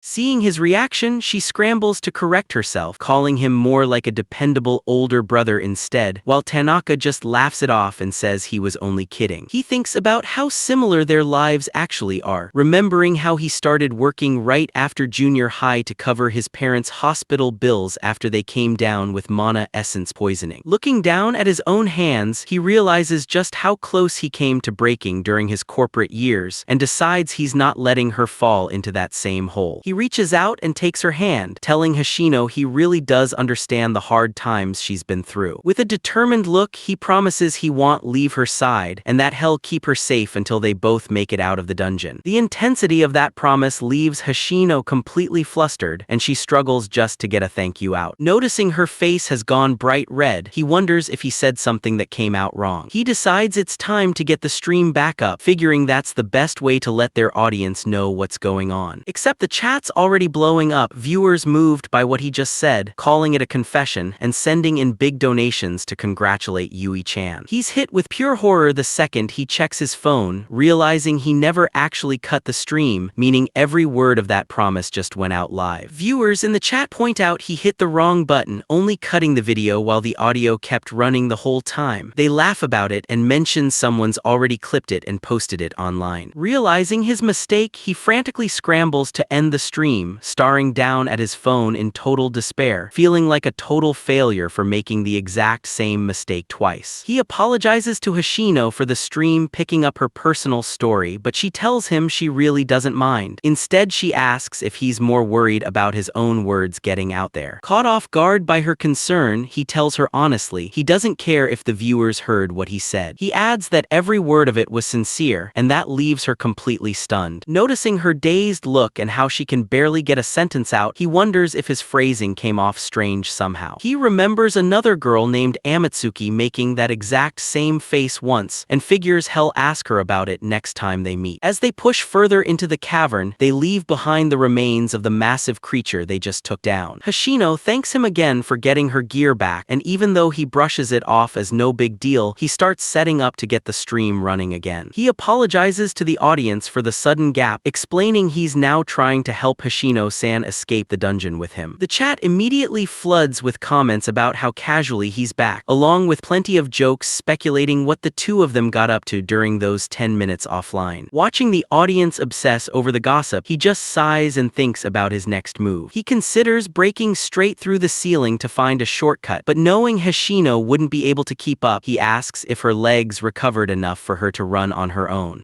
Once Hoshino confirms she's fully healed, he decides it's time to move, reminding himself to keep his pace steady so she can keep up. The two of them take off, sprinting through the rocky tunnels at full speed. He checks in to see if the pace works for her, then asks if she's ever run with a party before, mentioning it would be a lot safer for her going forward. Hoshino admits she gets collab requests all the time, though she notes the guys asking always have this kind of intimidating, sketchy look in their eyes. He realizes those guys are probably just predatory, seeing her as naive and using a collab as an excuse to get her somewhere dangerous. He figures out he's actually her first real partner, and it's honestly impressive she hasn't been tricked yet, even jokingly apologizing for being an older guy. Hoshino quickly cuts off his apology, telling him how genuinely happy she is that he's her first real partner as they keep making their way through the dungeon. She gets completely overwhelmed by how the chat reacts to that innocent comment, viewers going all in on wanting to protect her while joking about her having a corporate slave now. He sighs in disbelief that a girl like her could actually like someone like him, while she buries her face in embarrassment trying to apologize, leaving him thinking they all need a serious reality check. He figures at least the viewers are having fun with it, but while she's still stumbling over her words behind him, his expression suddenly shifts like he's sensed something up ahead. He stops dead and signals for quiet, telling her he can hear someone else nearby in the cavern. The two of them stand together at the mouth of a dark tunnel, carefully peering into the darkness. She admits she can't hear a thing, but he stays focused, listening hard into the silence of the passage. Even with high-powered drone mics and boosted audio, the viewers still hear nothing, leaving everyone wondering how his hearing could possibly pick up voices from that far away. He confirms he's definitely hearing human voices, along with the unmistakable sounds of a fight going on somewhere nearby, while viewers point out several groups went in earlier and worry about irregulars. Realizing those explorers are probably under attack, he clenches his fist, torn between the need to help them and his promise not to leave Hoshino alone. Sensing him hesitate, Hoshino grabs his sleeve and insists they have to go help, saying she could never live with herself if she went home knowing she left people behind. Despite his concerns, she pleads with him to let her come along, promising she'll be fine and won't slow him down. He looks her in the eyes and gives in, admitting he'd feel awful turning her down, but makes her promise to run at the first real sign of danger. With that settled, they both charge forward into the cave, and he tells her to just follow his lead. The two of them move fast across the rocky ground, navigating the uneven terrain at full speed. They keep pushing deep into the cave system, closing in on the sounds of the fight. As they close in on the noise, he warns her to get ready for combat right before they burst into a wider open area. They come face to face with a terrifying hooded creature packed with rows of teeth, while two terrified girls huddle together nearby.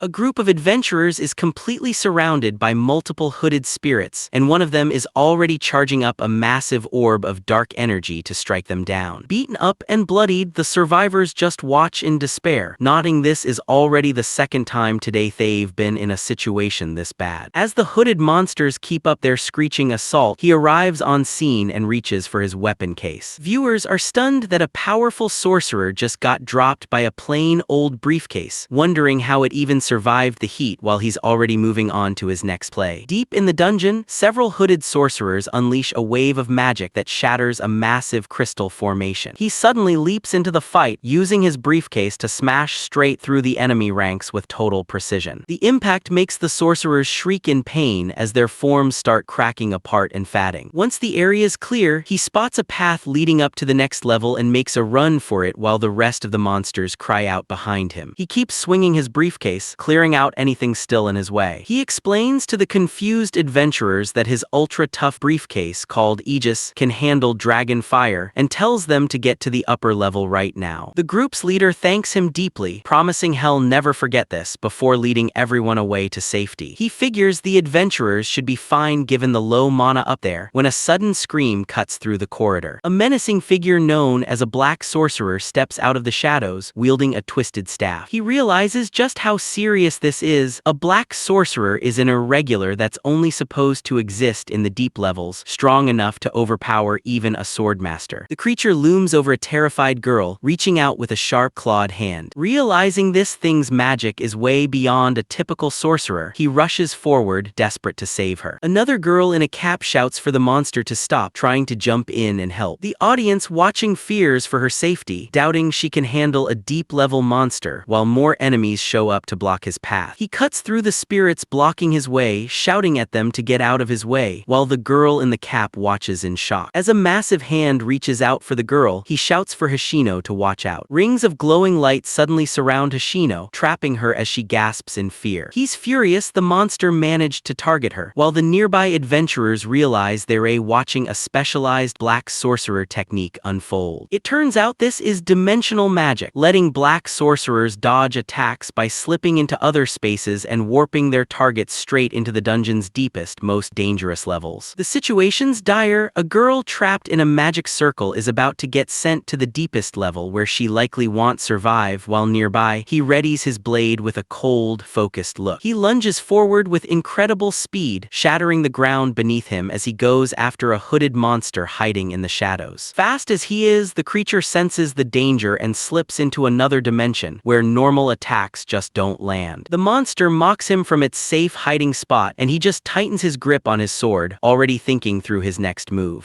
Weapon raised, he asks if it actually thinks it can get away that easily. He thinks back to a question that stuck with him when he was 20 years old. He discovered that swinging a blade fast enough could break the sound barrier and set off a massive sonic boom. He pushed himself even harder, swinging over and over until the blade practically disappeared, and even the sound of the wind went silent. Channeling that same effort right now, he unleashes a self-taught dimensional slash that actually cuts straight through the boundary between worlds. Reality itself starts tearing open, exposing the monster that thought it was safely hidden. With one powerful strike, he cuts through the dimension and the creature at the same time, ignoring its desperate cries. A massive beam of energy finishes the job, and the fight's over just like that. Once the threat's dealt with, the guy with Tanaka written on his gear starts sheathing his weapon. Even with the monster gone, they notice the teleportation spell on the girl is still active, a reminder that a black sorcerer's magic doesn't always stop when they die. Nasty comments start flooding in, mocking Tanaka for not being able to save her, while others desperately beg him to figure something out, and he just stands there in silence. Time's nearly up for Hoshino, and as the others watch in horror, Tanaka's mind races through his options. He finally lands on a decision, convinced it's the best option he's got, and gets ready to move. He tosses a few bottles to the others, telling them to head to the upper level immediately while they still can. His companions are confused, wondering what's going to happen to him, but he just looks back with a calm, steady expression. He steps into the glowing magic circle with her, deciding to let the teleportation take them both together. A massive magic circle erupts beneath the two of them as the girl looks on in complete shock. Terrified he's about to get pulled into the teleportation too, she asks what he's doing, but he just reminds her of the promise he made. He keeps a calm smile, reaffirming he's staying by her side until they make it out of this dungeon together. Overwhelmed by his resolve, she breaks down in tears while the other adventurers bow deeply, thanking him for everything he's done. He stands steady at the center of the swirling energy as the teleportation magic hits its peak. Back in the cave, the rest of the group watches in silence as the rift snaps shut and vanishes from the stone wall. He finds himself falling through a dark, endless void as the shift to a new floor begins. He lands with total control, safely catching her as they're both pulled through the portal together. Taking in their pitch-black surroundings, he checks on her, telling her to be careful right before realizing he's accidentally still got a hand somewhere it shouldn't be. An awkward moment follows, her frantically asking to be put down while he desperately begs her not to take legal action over it. Once they settle, he opens up his gear case, noting how oppressive the darkness feels, wondering if the teleport dropped them into the dungeon's deep levels. He pulls out a backup drone Adachi packed for him and gets ready to launch it for some visibility. While she quietly promises herself she'll properly thank him for all his support later, he switches on the drone's light to brighten up the area.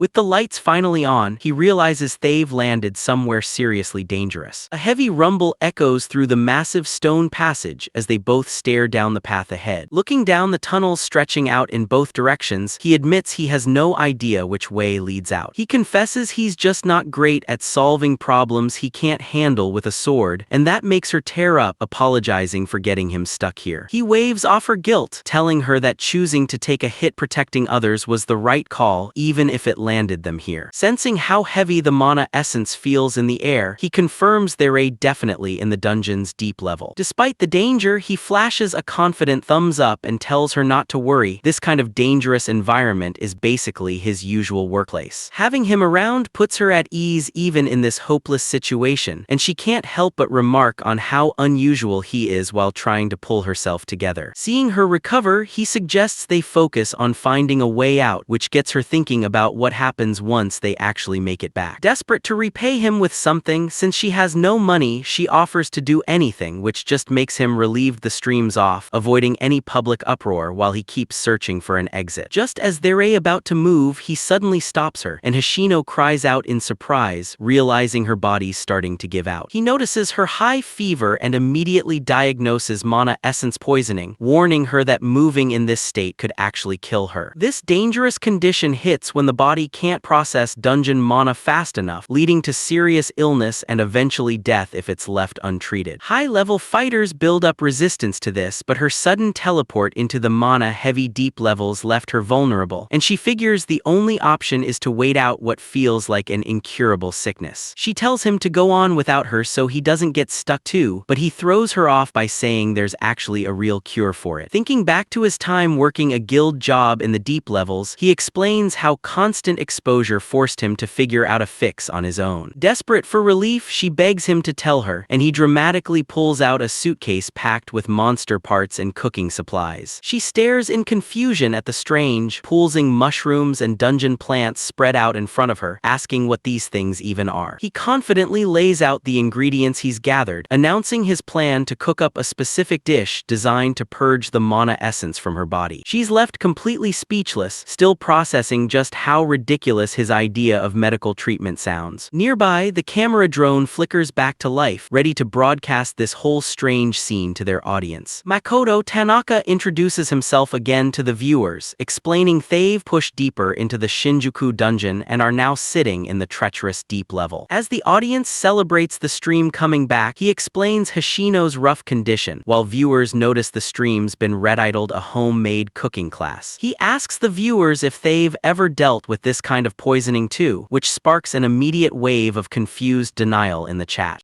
He thinks back on his own rough history, surviving dungeons, and convinces the audience this kind of thing doesn't just heal on its own without help. To the amusement of everyone watching, he starts boiling water and chopping ingredients, explaining this meal was his own personal remedy back when he was just a regular office worker. He fires up a specialized stove that runs on mana essence instead of oxygen, pointing out how safe and efficient it is for cooking in a dungeon where air's limited. She walks up to him and asks if she can help out with whatever he's doing. He asks if she's sure, warning her not to push herself, but she insists on being useful, so he has her start cutting the ingredients into bite-sized pieces. The second she sees the wiggling ingredients in her hands, she reacts with shock, asking exactly what these things are. He identifies them as drain mushrooms, and she reacts with total disgust, wondering what kind of mushroom even does that. He explains they're a special type that breaks down mana essence on contact and can actually ease poisoning symptoms in small doses. Surprised he'd know something like that, she admits she had no idea this ingredient even existed and asks how he found out about it. He tells her he learned about the mushrooms from eating whatever he could find in dungeons back when he didn't have the time or money for real meals. He brings up a few other herbs and vegetables that help manage mana levels, then starts wondering if his whole outlook on food just makes him the weird one here. While she's terrified staring at the scary-looking ingredients ingredients in the pot, he nostalgically remembers eating huge amounts of mana-rich food just to build up his own resistance. Once she's done prepping, he tells her to toss the pieces into the pot and mentions there's some meat in there too. He identifies the meat as coming from a dungeon boar, explaining its mana-packed meat can actually be eaten if it's prepared right. He brags that the meat's got a really rich, strong flavor, even though hardly anyone eats it since it takes some know-how. Hoshino tries to stay brave despite her obvious hesitation while he preps yet another ingredient for the pot. He holds up a glowing cap and warns her that anything with that kind of glow usually means high mana content and should generally be avoided. Ignoring his own warning, he casually snacks on the ingredients while the soup cooks, eventually tossing in a pinch of salt he'd gathered from the dungeon. The special mana-purging soup's finally done, made with a mix of drain mushrooms, shout carrots, boar meat, and glowing caps. He encourages her to give it a try, and after a moment of visible hesitation, she finally takes her first spoonful. She braves through the strange ingredients and starts chewing while he watches closely for her reaction. After swallowing, her face lights up with pure delight. This stuff actually tastes good. He's happy to hear her approval as she keeps eating away, leaving the viewers genuinely surprised his dungeon cooking actually works. She finishes the meal feeling much warmer and better, while he warns her about the mana essence leaving her system and the risks of drinking too much of the liquid. He admits he was nervous cooking for someone else for the first time, but he's relieved it turned out well.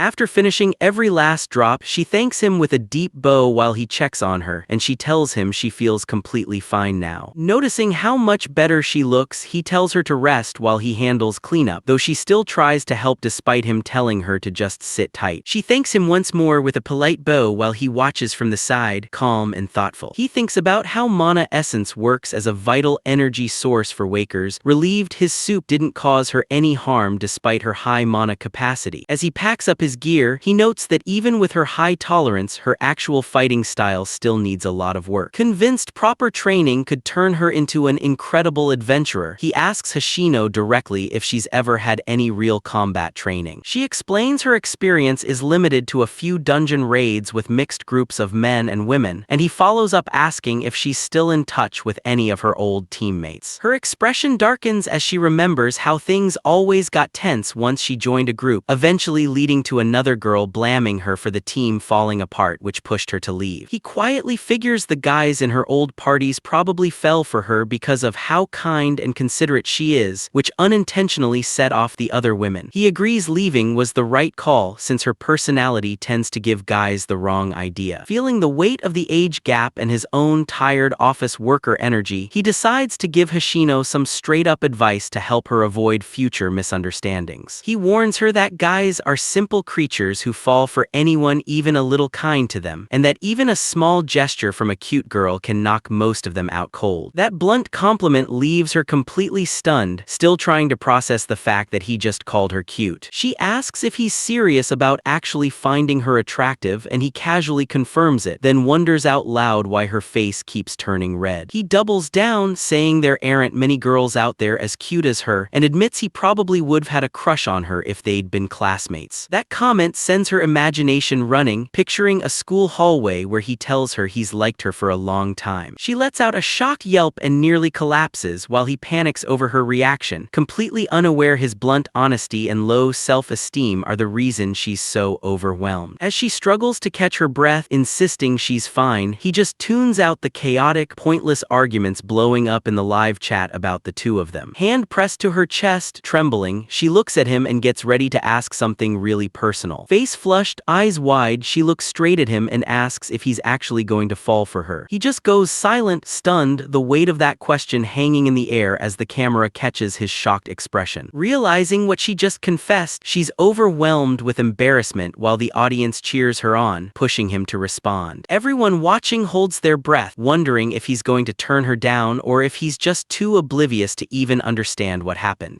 He laughs it off, calling her a funny girl, joking that anyone else would've actually believed she was into them. That blunt dismissal leaves her completely stunned, while the audience watches in disbelief at just how oblivious he's being. Privately, he admits that was actually close, he probably would fallen for her if she'd pushed a little further, before casually telling her to be careful with stuff like that. He shifts straight back to training, asking if she's ever been taught how to fight properly, because letting her talent go to waste would be a real shame. time. He sizes her up as a pure power-type fighter with more raw strength than even he has, but warns she won't get any stronger sticking with her current approach. To show her what she's missing, he tells her to swing her sword at him with everything she's got, reassuring her when she hesitates. She decides to fully trust him and gets ready to strike, while the audience is split on whether he can actually handle a direct hit. She charges in with a determined shout while he just stands there, waiting for her move. She lands a heavy strike that makes a loud impact, but she's immediately confused by what actually happens next. He stops the blade with his bare hand and explains that while she's strong, her strength is actually throwing her off balance because her core isn't stable. He points out that putting everything into her arms is what's messing up her balance, and tells her fixing her core will make her way stronger. He demonstrates a solid stance, telling her to keep her posture straight while she tries to picture the exact sound of a perfect swing. After she tries the move again, he confirms she's improving fast and mentions he used to instruct some wakers back in the day. He remembers how hard it was teaching people who never really got his explanations, but notes Hoshino's picking it up almost instantly. He wonders if his teachings actually gotten better, giving her more detailed pointers on how to plant her feet and open up her shoulders. He keeps guiding her, calling out for her to channel power through her back and legs instead of relying only on her arms. Following his rhythm, she starts working through the movement step by step as she winds up her swing. She finishes it off with a massive overhead strike, unleashing the full power of her newly adjusted form. The two of them peer into a narrow opening, both reacting with surprise to what they find hidden in the stone. Hoshino praises him for how skilled he is, and he acknowledges her progress too, nodding she can actually use her full strength effectively now. He gives her a tactical pointer, explaining how her large sword can be angled to deflect attacks and act like a shield to boost her defense. She admits she never thought about using her weapon defensively, while he tells them to keep moving to get out of this cramped, gloomy space. Hoshino asks if he'd be willing to keep teaching her going forward, genuinely hoping to find some way to return the favor. He accepts with a calm smile, agreeing to be her teacher as long as she's truly comfortable with that. Overjoyed, Hoshino thanks him enthusiastically as they continue on through the depths. While he's just thinking about how earnest she is, it's clear he's completely missing how obvious her feelings for him actually are.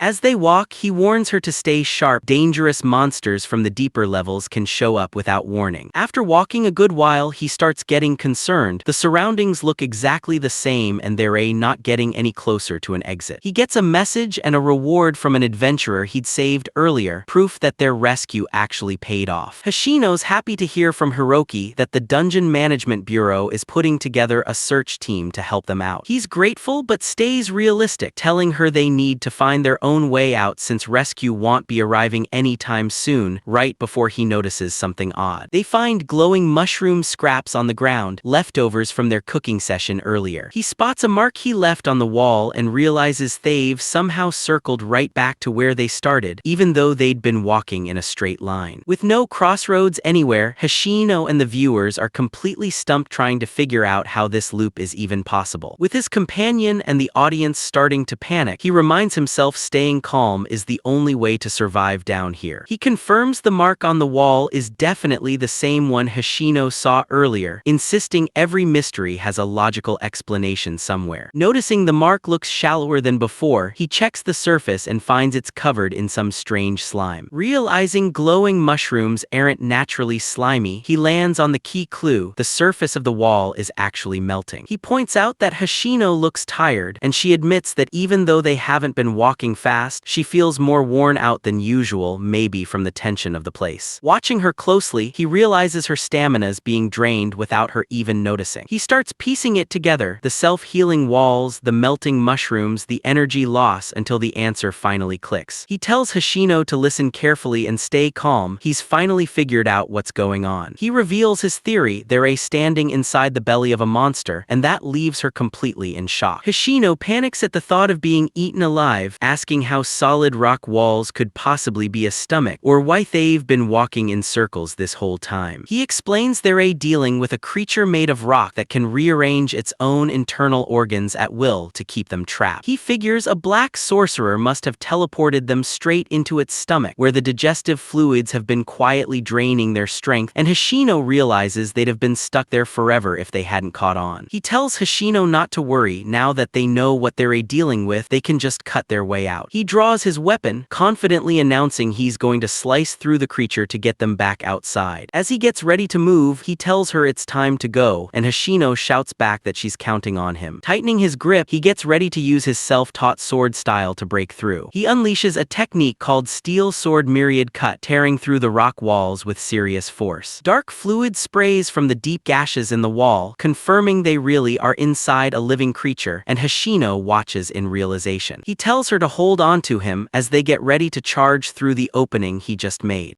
He keeps slashing through the creature's interior with rapid strikes, carrying Hoshino along with him the whole way. They push forward through the spraying fluids as he stays focused on carving out a path. They burst through layer after layer of the creature's body as the whole structure starts cracking and crumbling under the pressure. They break through the final opening amid falling debris and the last remnants of the creature. He lands back on solid ground and glances back at the opening they just carved through the rocky creature. He lands firmly, shielding Hoshino from the impact and immediately checking if she's okay. She insists she's fine despite fighting off nausea, while he turns his attention to something massive ahead, a giant eye slowly coming into focus. Standing before a wall of jagged stone, the two of them realize just how huge this obstacle blocking their path really is. The rock formation shifts as a colossal limb made of boulders reaches out, revealing the whole mountain is actually a living creature. Shaken by the sight, Hoshino asks what they're up against, and he identifies it as a mountain dragon, an S-rank monster. This wingless land dragon's an enormous species that could easily be mistaken for an actual mountain, and this particular one has grown to a staggering 300 feet long. He figures this overgrown monster is probably the reason all the deep-level monsters have been getting pushed up into the higher levels. Spectators watching the stream are terrified by its sheer size, while he thinks through how tough its body is. Fighting it barehanded would be nearly impossible even for a specialized unit. As the audience begs him to retreat for his own safety, he knows the dragon's slow enough that he could just run, but instead he stops to adjust his tie, clearly with a different plan in mind. He tells the viewers this irregularity needs to be dealt with right now to prevent future casualties the government might not be able to stop. Knowing firsthand how stretched the Ministry of Monster Defense already is from his time at the Black Dog Guild, he realizes their subjugation units are too thin to step in. Thinking of the exhausted chief of the first unit, he decides to do her a favor and handle this himself, asking Hoshino to just wait a little longer. Hoshino answers with a determined shout, fully trusting him to take on the massive beast. He cracks his knuckles, asking for just a single minute of her time as he gets ready to engage. He stands alone, small against the rumbling mass of the dragon looming over him with a menacing glare. The tension peaks as he stares back at the shifting stone giant, neither side willing to back down. The mountain suddenly explodes into motion with a deafening roar, launching a direct attack that leaves everyone watching in disbelief. The strike looks like a full-blown landslide, and everyone watching is sure no person could survive getting buried under that. Amid the chaos of the impact, he stays completely focused as a blinding flash of energy signals the start of his counterattack. The force of the clash sets off a massive explosion, but he stands calmly as the dust settles around the crumbling remains of the dragon. A massive rock monster lets out a deafening roar as the ground shakes violently, him dodging falling boulders as the whole area collapses around him.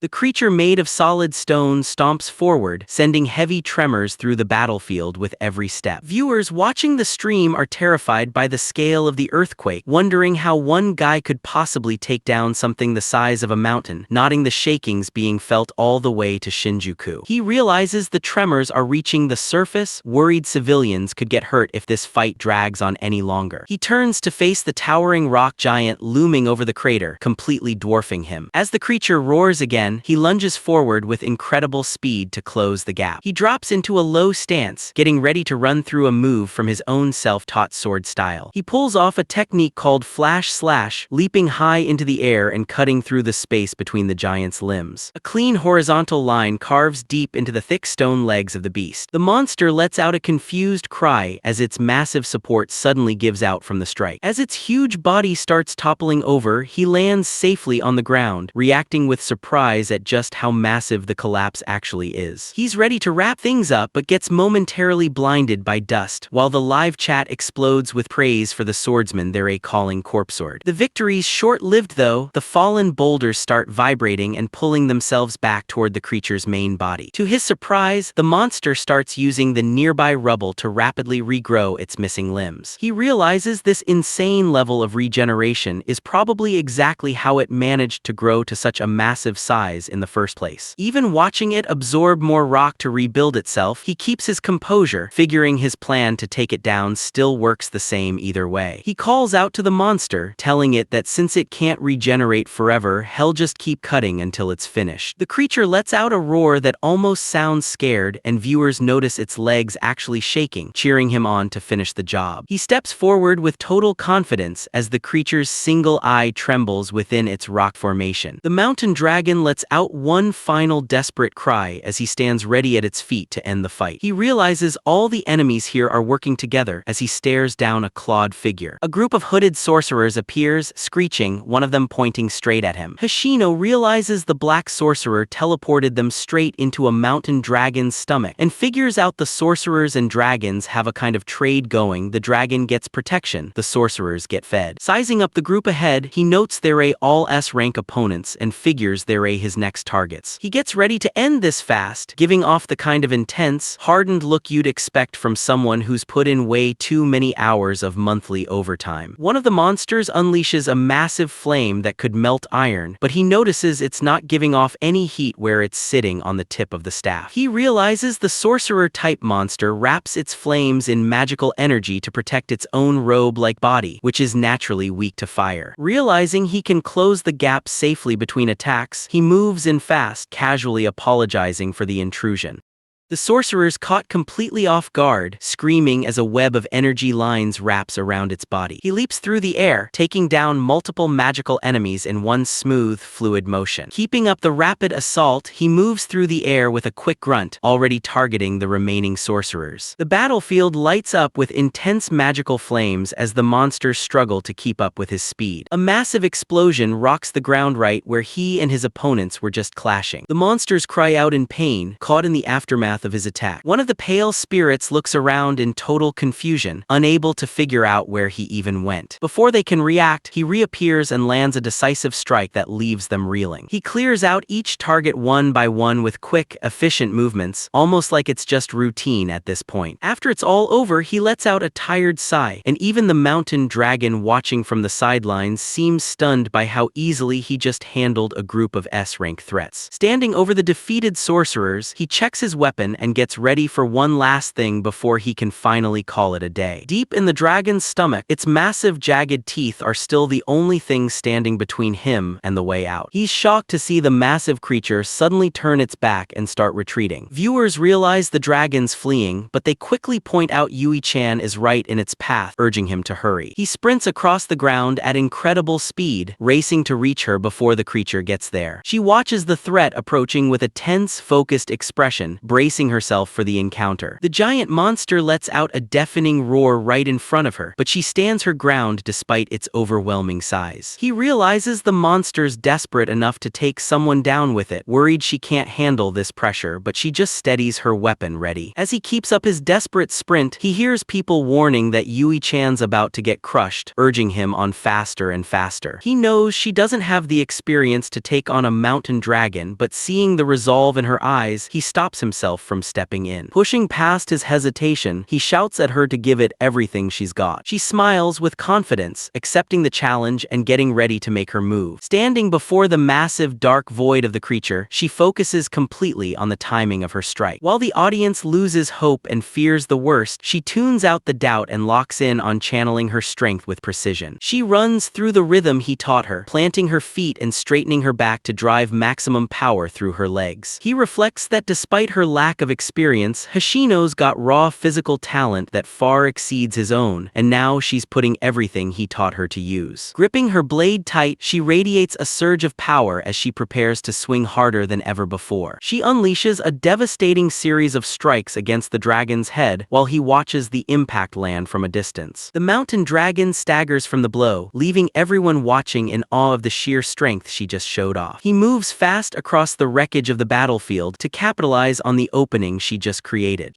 He plants himself firmly on the shattered rocks, ready to join the fight as the creature keeps struggling. Declaring it's finally time to wrap this up, he gets ready to finish it off as the monster lets out one last roar. Using his self-taught sword style, he unleashes a Mount Fuji-splitting slash against the massive creature. The beast can only let out a confused groan as the massive strike lands across its rocky body. A deep vertical fissure tears straight through the center of the mountain-sized monster. The whole thing shatters apart, collapsing completely under the weight of that single blow. Checking his watch, he notes it's already 5:27 in the evening. Standing in the settling dust, he decides to call it a day, already looking forward to finally getting some sleep. While the chat praises him as the strongest corpse sword for dropping the beast in one strike, he checks on Hoshino, and she thanks him for all his hard work. She's visibly impressed, telling him he was incredible out there and looked really cool during the fight. As viewers comment on how she's clearly fallen for him, he just figures the chat's being its usual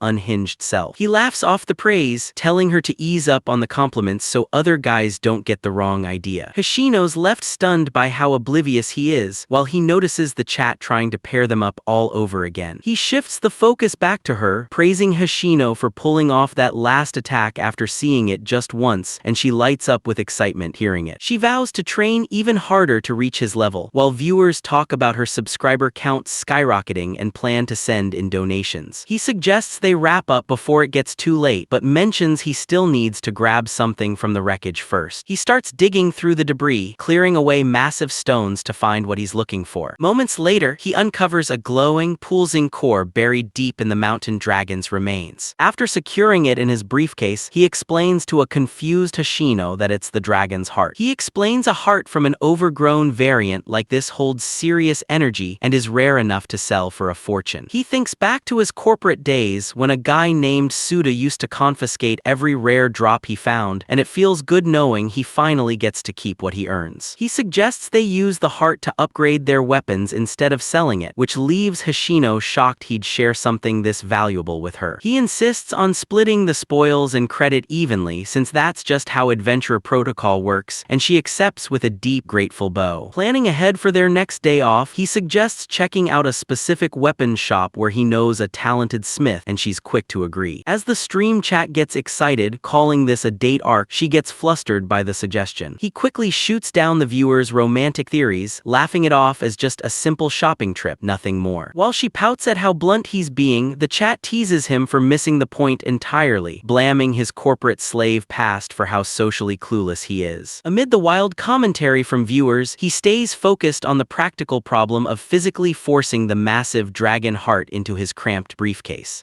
With the loot secured, he notes that news of the mountain dragon's death will draw other creatures to the deep level soon, so they need to move fast. Checking the time and realizing his shift's nearly over, he flat out refuses to work unpaid overtime and tells her to pick up the pace. Facing several confusing paths, he spots a steep opening that could work as a shortcut to the exit if they move fast enough. He turns to Hoshino and bluntly asks if she's capable of running along vertical walls. When she admits she's never tried anything like that, he tells her to just bear with him, then suddenly scoops her up in a bridal carry. Without hesitation, he launches himself onto the cavern wall and starts a full vertical sprint that leaves her screaming. He uses raw physical force to push off the stone surfaces, keeping his momentum going as he basically defies gravity. Carrying her securely, he keeps up his high-speed climb across the vertical terrain, skipping the normal paths entirely. The viewers are stunned by the display, comparing his gravity-defying applying movement to a game glitch as he sprints straight across the cavern ceiling. He casually explains that wall running's basically a core skill for any dungeon adventurer, even offering to teach her later while she's still completely lost. The two of them keep moving fast across the massive cavern walls, way quicker than any normal route would allow. After reaching a safe zone, he notes they're a bit past quitting time but decides to let it slide while she's still dealing with intense motion sickness. They make it out of the deep level in just 30 minutes without running into a single monster, though the whole ordeal's left her completely worn out. To wrap up the broadcast, he thanks the viewers for tuning into their first stream and says how relieved he is to be back on the surface safely after everything that happened today. He bows deeply to the camera, thanking his audience as his screen fills up with generous donations and messages of praise. That moment of appreciation brings back memories of his time at the Black Dog Guild, where he was never once acknowledged or praised by his coworkers. Feeling glad he finally quit, he wraps up the stream alongside the girl behind him, promising to see everyone next time. Once the broadcast is cut, he sets his phone aside and focuses on a small spherical device in his hand. He checks in with Hoshino to confirm the stream's really over before going through his gear. He tells Hoshino she did great holding up despite being a novice, though she bows deeply, insisting her survival was entirely thanks to him. He tries to brush off the compliment, but she stays firm about finding a way to repay him someday. Realizing the elevator's still broken, he suggests they climb out instead, offering to teach her the trick of walking up walls. He shows her the basic technique, gripping the surface with the soles of her feet while keeping her posture straight. She tries to copy him and stumbles at first, but eventually manages to get a solid grip on the stone with his encouragement. Despite her struggle, he assures her she's a fast learner and just needs a bit more practice. He offers to just carry her up instead, and she surprises him by immediately hopping onto his back.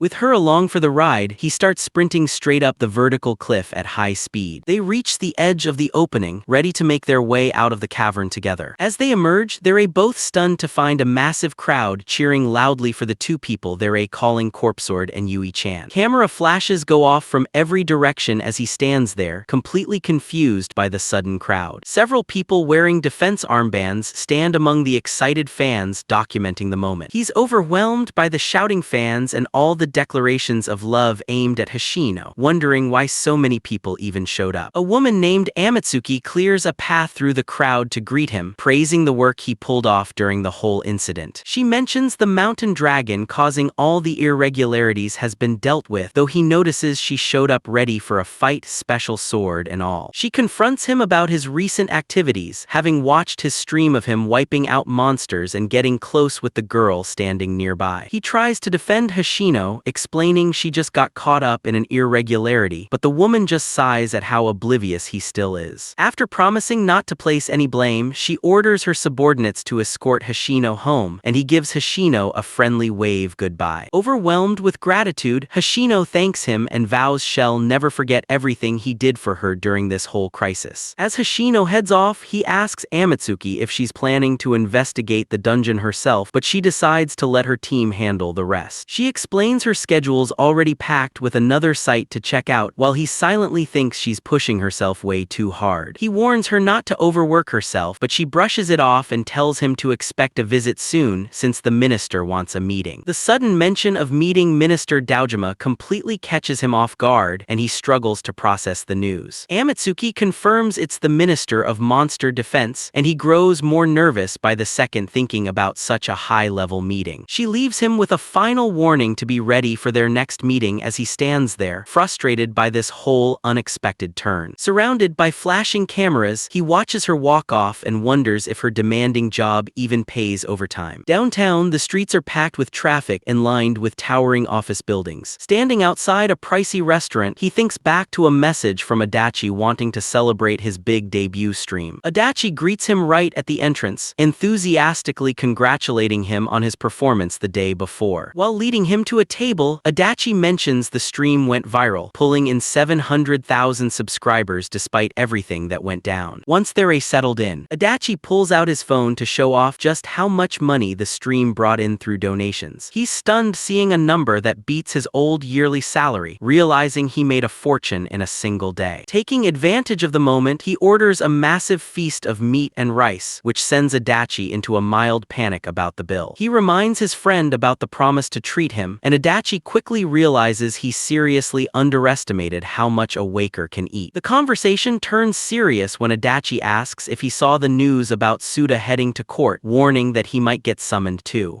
He tells Adachi he's totally indifferent about the whole trial and honestly just wants nothing more to do with the guy. Adachi laments the state of the guy, nodding he wasn't always bad, but he's since turned into a twisted, pitiful figure who's basically beyond saving. He wonders if Adachi feels partly responsible for how far Suda's fallen, right before the gloomy mood gets interrupted by a phone notification. Caught off guard by news of an arriving guest, he asks who was invited, wondering if it's Amatsuki, while Adachi just signals someone at the door. The guest turns out to be Hoshino, and he's completely stunned as she happily announces she made it to the gathering. Adachi tells her there's no need to be formal and points her to sit right next to him, which makes for an awkward moment as they settle in together. Internally, he's spiraling over how close she's sitting, thinking about how little experience he's got with women after all his years as a corporate drone. Looking for answers, he whispers to Adachi asking how he even got in touch with her, only to find out Adachi used his access to his social media to send her a message. Adachi tries to smooth things over, telling her Tanaka wasn't actually the one who sent it, which just makes things more awkward for him. Hoshino apologizes for the sudden intrusion, but he quickly puts the blame on Adachi, while she insists she'd come running anytime he called for her. He's touched by her kindness but still curious, eventually asking Adachi why he thought it was necessary to invite her to this specific meetup. Adachi points out that his popularity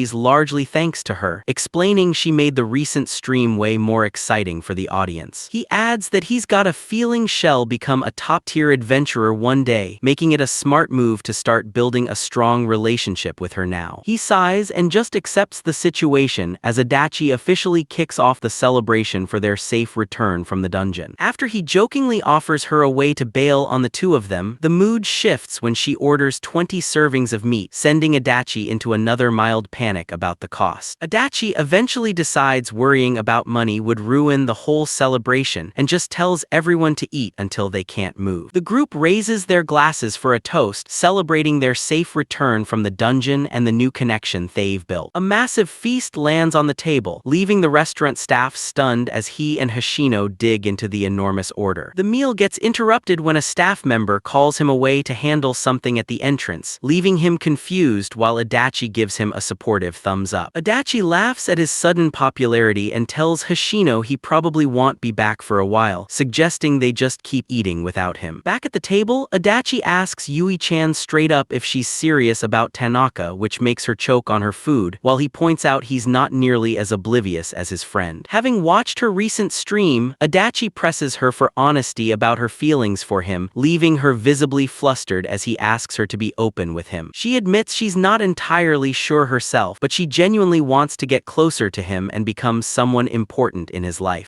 Relieved by her honesty, Adachi laughs and voices his support, saying it's a relief knowing a good girl like her actually has feelings for his friend. He explains years of corporate work wrecked Tanaka's confidence and made him feel like an old man, warning her she'll need to be the one making the first moves, because he'll never notice on his own. Pouring himself a drink, he admits he just wants his friend to be happy, even though he can't be the one to support him the way a partner could. When she mentions she envies him, he quickly panics and tells her not to get the wrong idea about what he meant. He clarifies he just worries about him as a friend since Tanaka always looks so worn out, but asks her to keep the conversation between them as Tanaka comes back to the table. Tanaka sits back down after signing a stack of autographs and immediately gets teased by Adachi, who suggests Yui-chan should just feed him. Taking the suggestion seriously, she offers him a piece of meat with her chopsticks, telling him to open up despite his obvious hesitation. The group enjoys the rest of the evening as he accepts the food, with Adachi laughing at how entertaining the two of them are to watch. Later that night, he walks home through the quiet streets, feeling completely content about how he spent his day off. He looks back on the great dinner, glad Hoshino seemed to have a good time, though a little disappointed he couldn't actually get drunk. He explains Wakers build up a natural resistance to poison and alcohol, and after everything strange he's eaten in dungeons, his tolerance is basically too high to feel anything. His relaxed mood shifts to shock the second he gets to his apartment and spots a mysterious figure waiting for him by the stairs. Sensing an intense, unsettling aura, he gets intimidated and briefly considers sneaking in through the window just to avoid whatever confrontation's coming. The figure turns out to be Amatsuki, claiming she's been waiting forever, which makes him ask how she even found out where he lives. She explains that tracking down an address is easy work for the first subjugation unit's intelligence, then tells him to come with her to a nearby park to talk. He tries inviting her in for tea instead of talking out in the cold, but she turns him down, saying she doesn't have time to spare. She insists on keeping things short since she needs to head back soon, leaving him to just sigh over the missed chance for a proper visit. He thinks about how far apart they've grown over the last 7 years, wishing they could just talk normally again even though it feels impossible now. After walking together into a park, she stops and suggests they just have their talk right there. Looking at her under the night sky, he suddenly notices something about her he'd never picked up on before. He thinks about how she was always a good-looking girl, but she's become even more striking now that she's grown up. He admits to himself he'd be too nervous to even talk to her if they weren't old friends, but she cuts his thoughts short to finally give the explanation she promised earlier. She tells him Minister Daojima wants a meeting and needs him at the ministry tomorrow at 1 p.m. with an escort provided, though the sudden schedule leaves him a bit overwhelmed. When she asks if he's got other plans, he admits he doesn't, so she locks in the meeting before shifting to his old guild boss, Akihiro Suda, whose public hearing's now set for next week, confirming what Adachi mentioned earlier. He's surprised things are moving this fast, since dungeon and waker cases usually get buried in bureaucracy, and asks if she wants him to testify. She explains they've got plenty of witnesses since most of Suda's old employees are already talking, which makes him realize just how much the guy was hated, though she adds that while he's a key witness, his fame would cause way too much of a scene in court. They decide to just use his testimony and video footage instead, a plan he's fine with since he has zero desire to see Suda again, though he wonders if he's being too soft about the whole thing. Even without forgiving him, he feels a strange pity for Suda and would rather not see him on trial, figuring never seeing him again is probably for the best. She brings up his unpaid wages and unfair pay cuts, admitting they're still working on it, but warns that with the guild's money gone, they probably can't repay everything he's owed. He acknowledges her effort but insists he's fine without the money, asking her instead to give whatever's left to the other employees who are likely struggling after leaving the guild. He explains that while he got lucky finding a way to make a living, plenty of others are still unemployed or supporting families, and they need the money more than he does. With a laugh, he tells her to prioritize the others and only give him something if there's anything left over, which makes her point out he really hasn't changed at all. She gives him a warm smile, nodding his selfless streak has always just been part of who he is. She steps closer, pointing out how he's always worrying about everyone else while putting himself last, closing the distance between them. He panics at how close she's gotten while she reminds him how he used to protect her from bullies as a kid, and from monsters once she became an adventurer, even though he barely remembers any of it himself. He recalls how attached Amatsuki was to him growing up and admits that since he saw her like a little sister, he was always looking out for her and fighting on her behalf. She warns him that his kindness is exactly what lets Suda take advantage of him, and confesses she actually joined the government specifically to build him a way out, hoping to eventually recruit him into the first subjugation unit, which leaves him completely stunned. He realizes he never once suspected she was working for the government partly for his sake, finding it strange since she never really struck him as that type of person before she got into streaming. She snaps that all her plans and hard work basically went to waste since he put himself in danger to save some girl and ended up famous instead. Feeling guilty for hurting her again, he hears her admit she's always both hated and loved his reckless kindness, right before she yanks him forward by his tie. Without another word, she pulls him into a kiss right there in the middle of the park. Both of them stand there breathless and trembling from the moment, still locked together.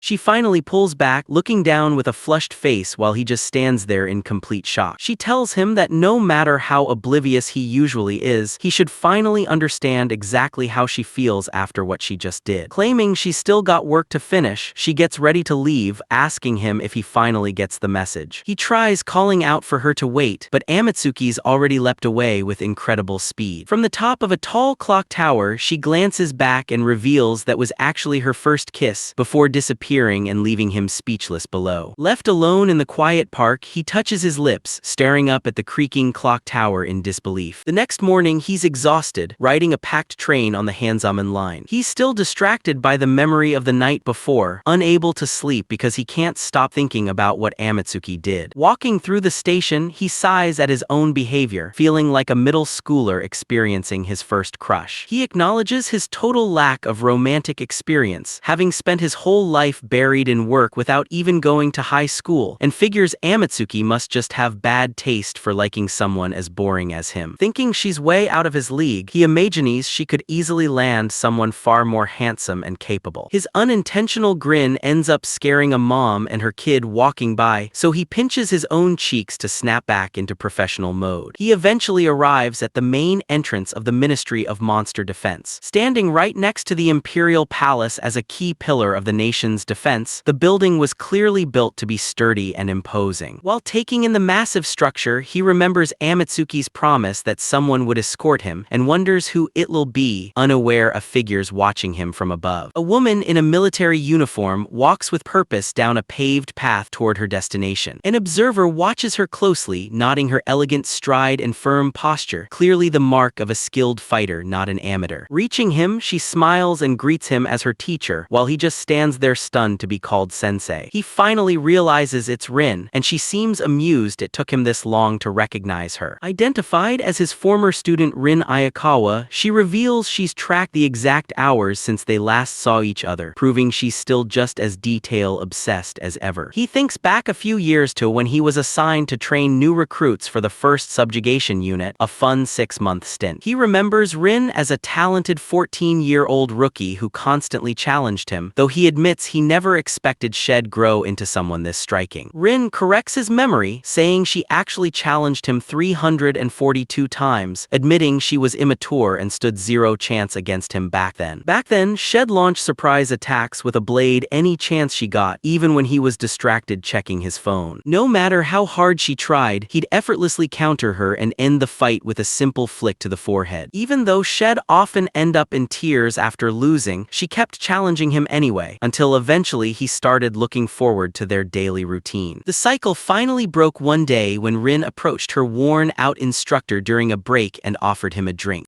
From that point on, she stopped challenging him and started following him around like a little puppy, thanking him for his hard work. He was happy Shed finally accepted him as her instructor, but shortly after that, he got reassigned to his usual post and the years just flew by. Back in the present, he tells Rin how proud he is after seeing her name in the news as the top fighter in the 1st Subjugation Unit. Rin looks at him with a flushed face and admits she wouldn't be who she is today if he hadn't humbled her and knocked her down a peg years ago. Feeling a little awkward about how she phrased it, he suggests they head inside, though he notices she looks a bit disappointed by the change of subject. The two of them walk together toward the entrance of a massive pillar-lined building. Stepping inside, he takes a moment to think about just how long it's been since he was last here. Inside the grand lobby, he notices the place hasn't changed much despite rumors of budget cuts, then realizes everyone in the room is staring straight at them. A woman tells him rumors about his visit have already spread through the building, getting everyone curious about him, which makes him realize just how well known he's become and wonder why Daojima called him in now of all times. She clarifies the staff doesn't see him as a bother at all, quite the opposite, right as another employee rushes over to eagerly ask for his autograph. After signing his name, Tanaka, he tells the employee not to worry about it while she celebrates, and another staff member starts thinking about asking for one too. He's surprised to have fans inside the Ministry of monster defense, but the woman explains the staff's deep knowledge of dungeons means they really appreciate his skill, before asking how things are going between him and Amatsuki. He confirms he's still living with Amatsuki, mentioning she's been really kind to him, especially since she's the only person he can really rely on after losing his family in a monster disaster. A monster disaster is when creatures spill out of a dungeon and run wild across the surface, causing widespread destruction. It turns out a girl named Rin lost her family to one of these disasters as a kid, and after growing up in an orphanage, she joined the first subjugation unit as a waker seeking revenge. The woman explains Amatsuki took it upon herself to look after Rin until they were basically as close as sisters, then casually mentions the perks of having a little sister figure, leaving him baffled she can say something that odd with a straight face. She finds Rin's personality genuinely interesting, but then suddenly asks him if he knows why she was acting so strange earlier that morning. He nervously denies knowing anything, but when she mentions Rin was mumbling something about a kiss, he frantically tries to change the subject, insisting they go meet the minister right away. She accepts the deflection and tells him Minister Daojima's currently waiting out in the courtyard, while he struggles to hide just how rattled he is. She leads the way, guiding him through a set of doors that open up into the outdoor area. Stepping outside, he's immediately caught off guard by the sight of a massive pine tree dominating the whole space.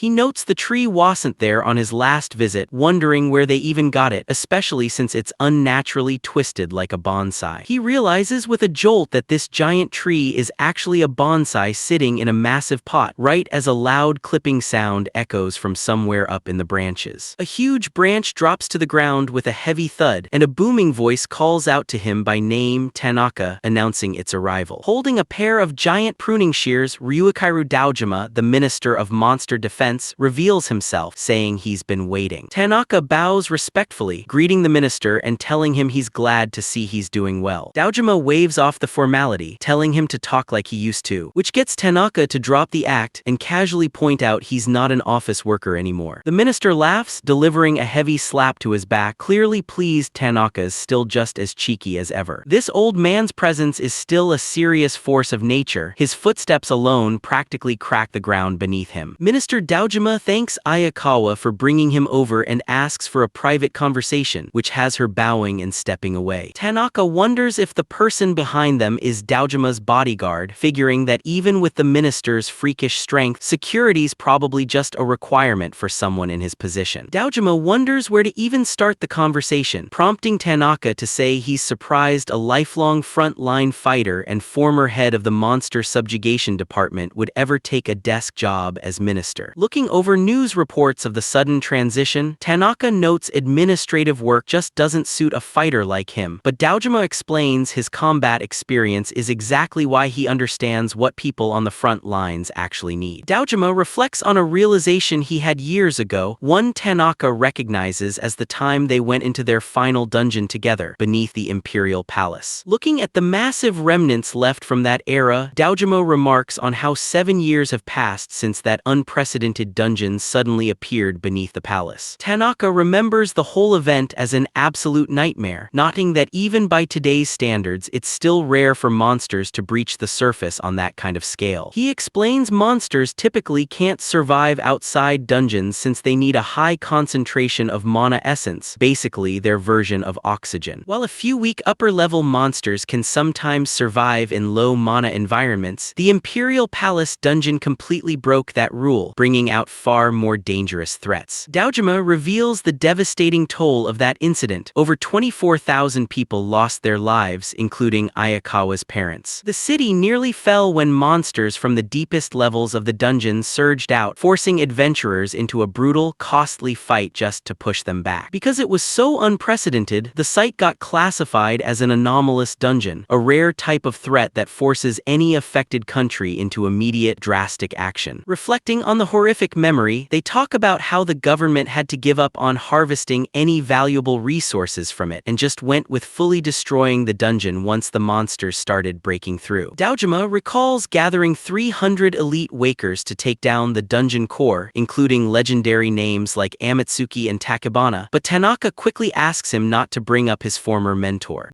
Daojima apologizes for the slip, acknowledging it's completely natural for him to still be grieving someone as special as Tachibana. Tanaka reflects on Kisaki Tachibana, the strongest adventurer of her era and the main reason he was ever able to reach the level of strength he has now. He admits he'll never get the chance to repay his debt to her, since the mission into the Imperial Palace dungeon turned out to be way deadlier than anyone could have predicted. The inside of the dungeon was a brutal environment, the surroundings constantly shifting, and the mana essence so dense it actually started eroding the explorers' bodies. As the team pushed deeper, they kept losing people, and by the time they finally neutralized the dungeon, only 7 survivors made it back to the surface alive. The 7 survivors were hailed as national heroes, though Tanaka and Amatsuki had their identities kept private since they were still minors during the operation. Daojima notes Amatsuki only became truly famous once her survivor status came out after she joined the first subjugation unit, which pushed Tanaka toward a new realization after surviving that whole ordeal. Daojima explains his drive to become minister came from a sense of duty, wanting to strengthen the country so it could withstand any future disasters like that one. After becoming minister, he pushed through bold, controversial policies that seriously boosted the strength of the nation's adventurers, though he admits there was one critical thing he overlooked. With real regret in his eyes, Daojima confesses his focus on national problems led to his biggest mistake, failing to look out for Tanaka. The minister admits he failed to notice how much Tanaka was struggling even though he saw him like a son, while Tanaka realizes the guy couldn't have known, given his packed schedule and the falsified paperwork covering it all up. In a moment of real humility, the high-ranking official bows deeply, asking Tanaka to forgive him for the past negligence. Tanaka frantically tells him to stop, worried about his status as minister, but Daojima firmly insists his title means nothing if he can't apologize as a person when he's in the wrong. Feeling reassured, Tanaka tells him to lift his head, explaining he's genuinely enjoying his life now, which gets a laugh out of the older man, who offers his help for anything he needs down the road. The minister vows to personally deal with anyone who gives Tanaka trouble in the future, while Tanaka jokes he'd actually feel bad for them since the man's punches are seriously painful.